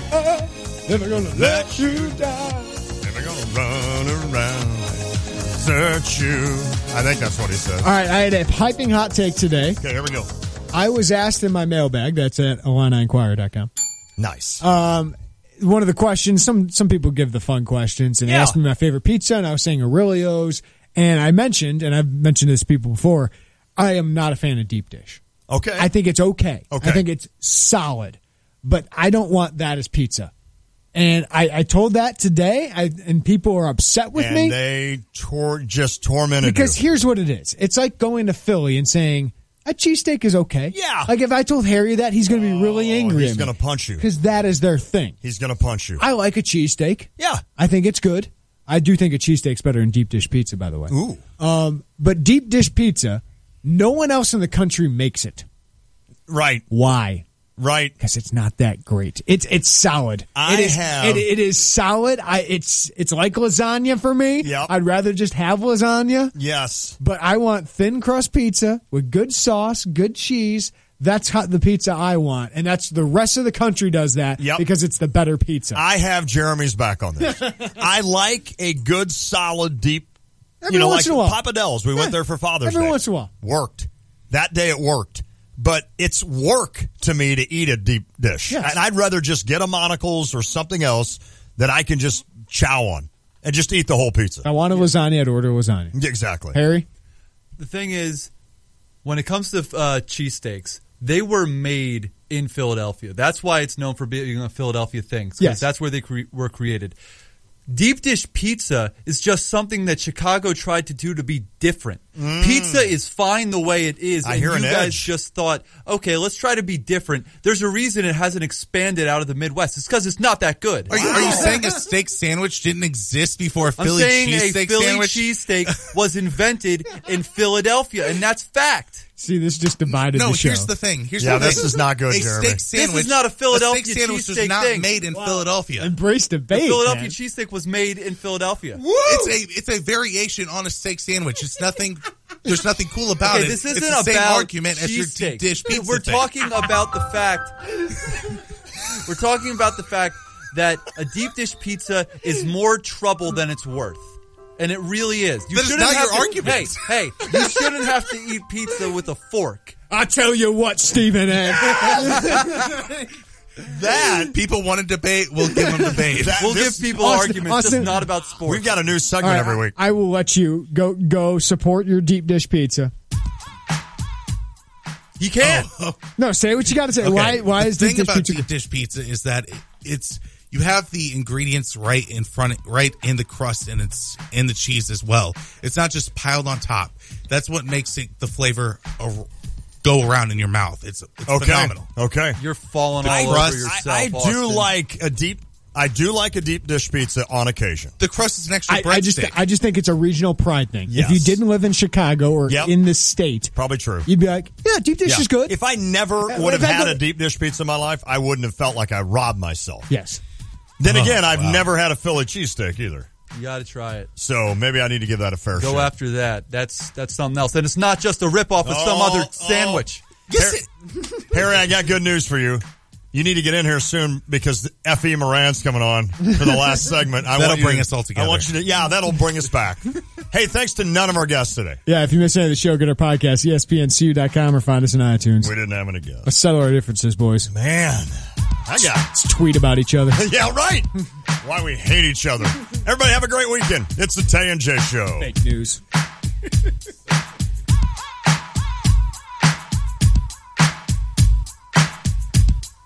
Game Day Spirit, located at 1422 South Neal Street, will be moving to the corner of Neal and Kirby in Champaign this July. Shop closeout sales and save up to 40% off before they move. Everything will be marked down at least 20% off, including name brands such as Nike, Under Armour, Adidas, Columbia, and more. These deals will be available at the South Neal Street location only from June 30th to July 9th. Shop early for the best selection. T-shirts as low as $6, 30% off headwear, and 40% off all local high school apparel. Follow Game Day Spirit on Facebook, Twitter, or Instagram to stay in the know of all things game day and all things Fighting Illini. You already know Houlihan's Restaurant and Bar at the iHotel is a great restaurant, but don't forget about the bar. Fantastic drink specials and mouth-watering menu items from snacks to full meals. A nice selection of draft, craft, and domestic beers, and just about any cocktail you can imagine. Watch a game with multiple flat screens on all sides of the bar, or grab some tables and make it a party. Drink specials daily, plus Houlihan's is now serving a delicious hot breakfast 7 days a week. Houlihan's at the iHotel. Check them out at the corner of 1st Street and St. Mary's Road, just south of the State Farm Center.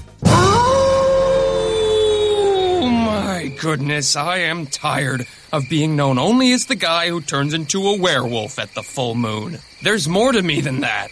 Just like Geico. Sure, they could save you money, but Geico also has a 97% customer satisfaction rating, so you know people love them. And yeah, I become a man-beast once a month, but I become the world's greatest crepe chef every single Saturday morning. Geico. Expect great savings and a whole lot more. Protecting your home and family. You better have a plan. Keep them safe from harm with a home alarm from F.E. Moran. Home invasions are on the rise all across the land. But they'll think twice when they see the sign for F.E. Moran. Don't wait till it's too late. It's time to make a stand. Call 877-FE-MORAN. F.E. Moran. Alarm. You're listening to WSJK ESPN 93.5 Tuscola, Champaign-Urbana, your home for the St. Louis Cardinals.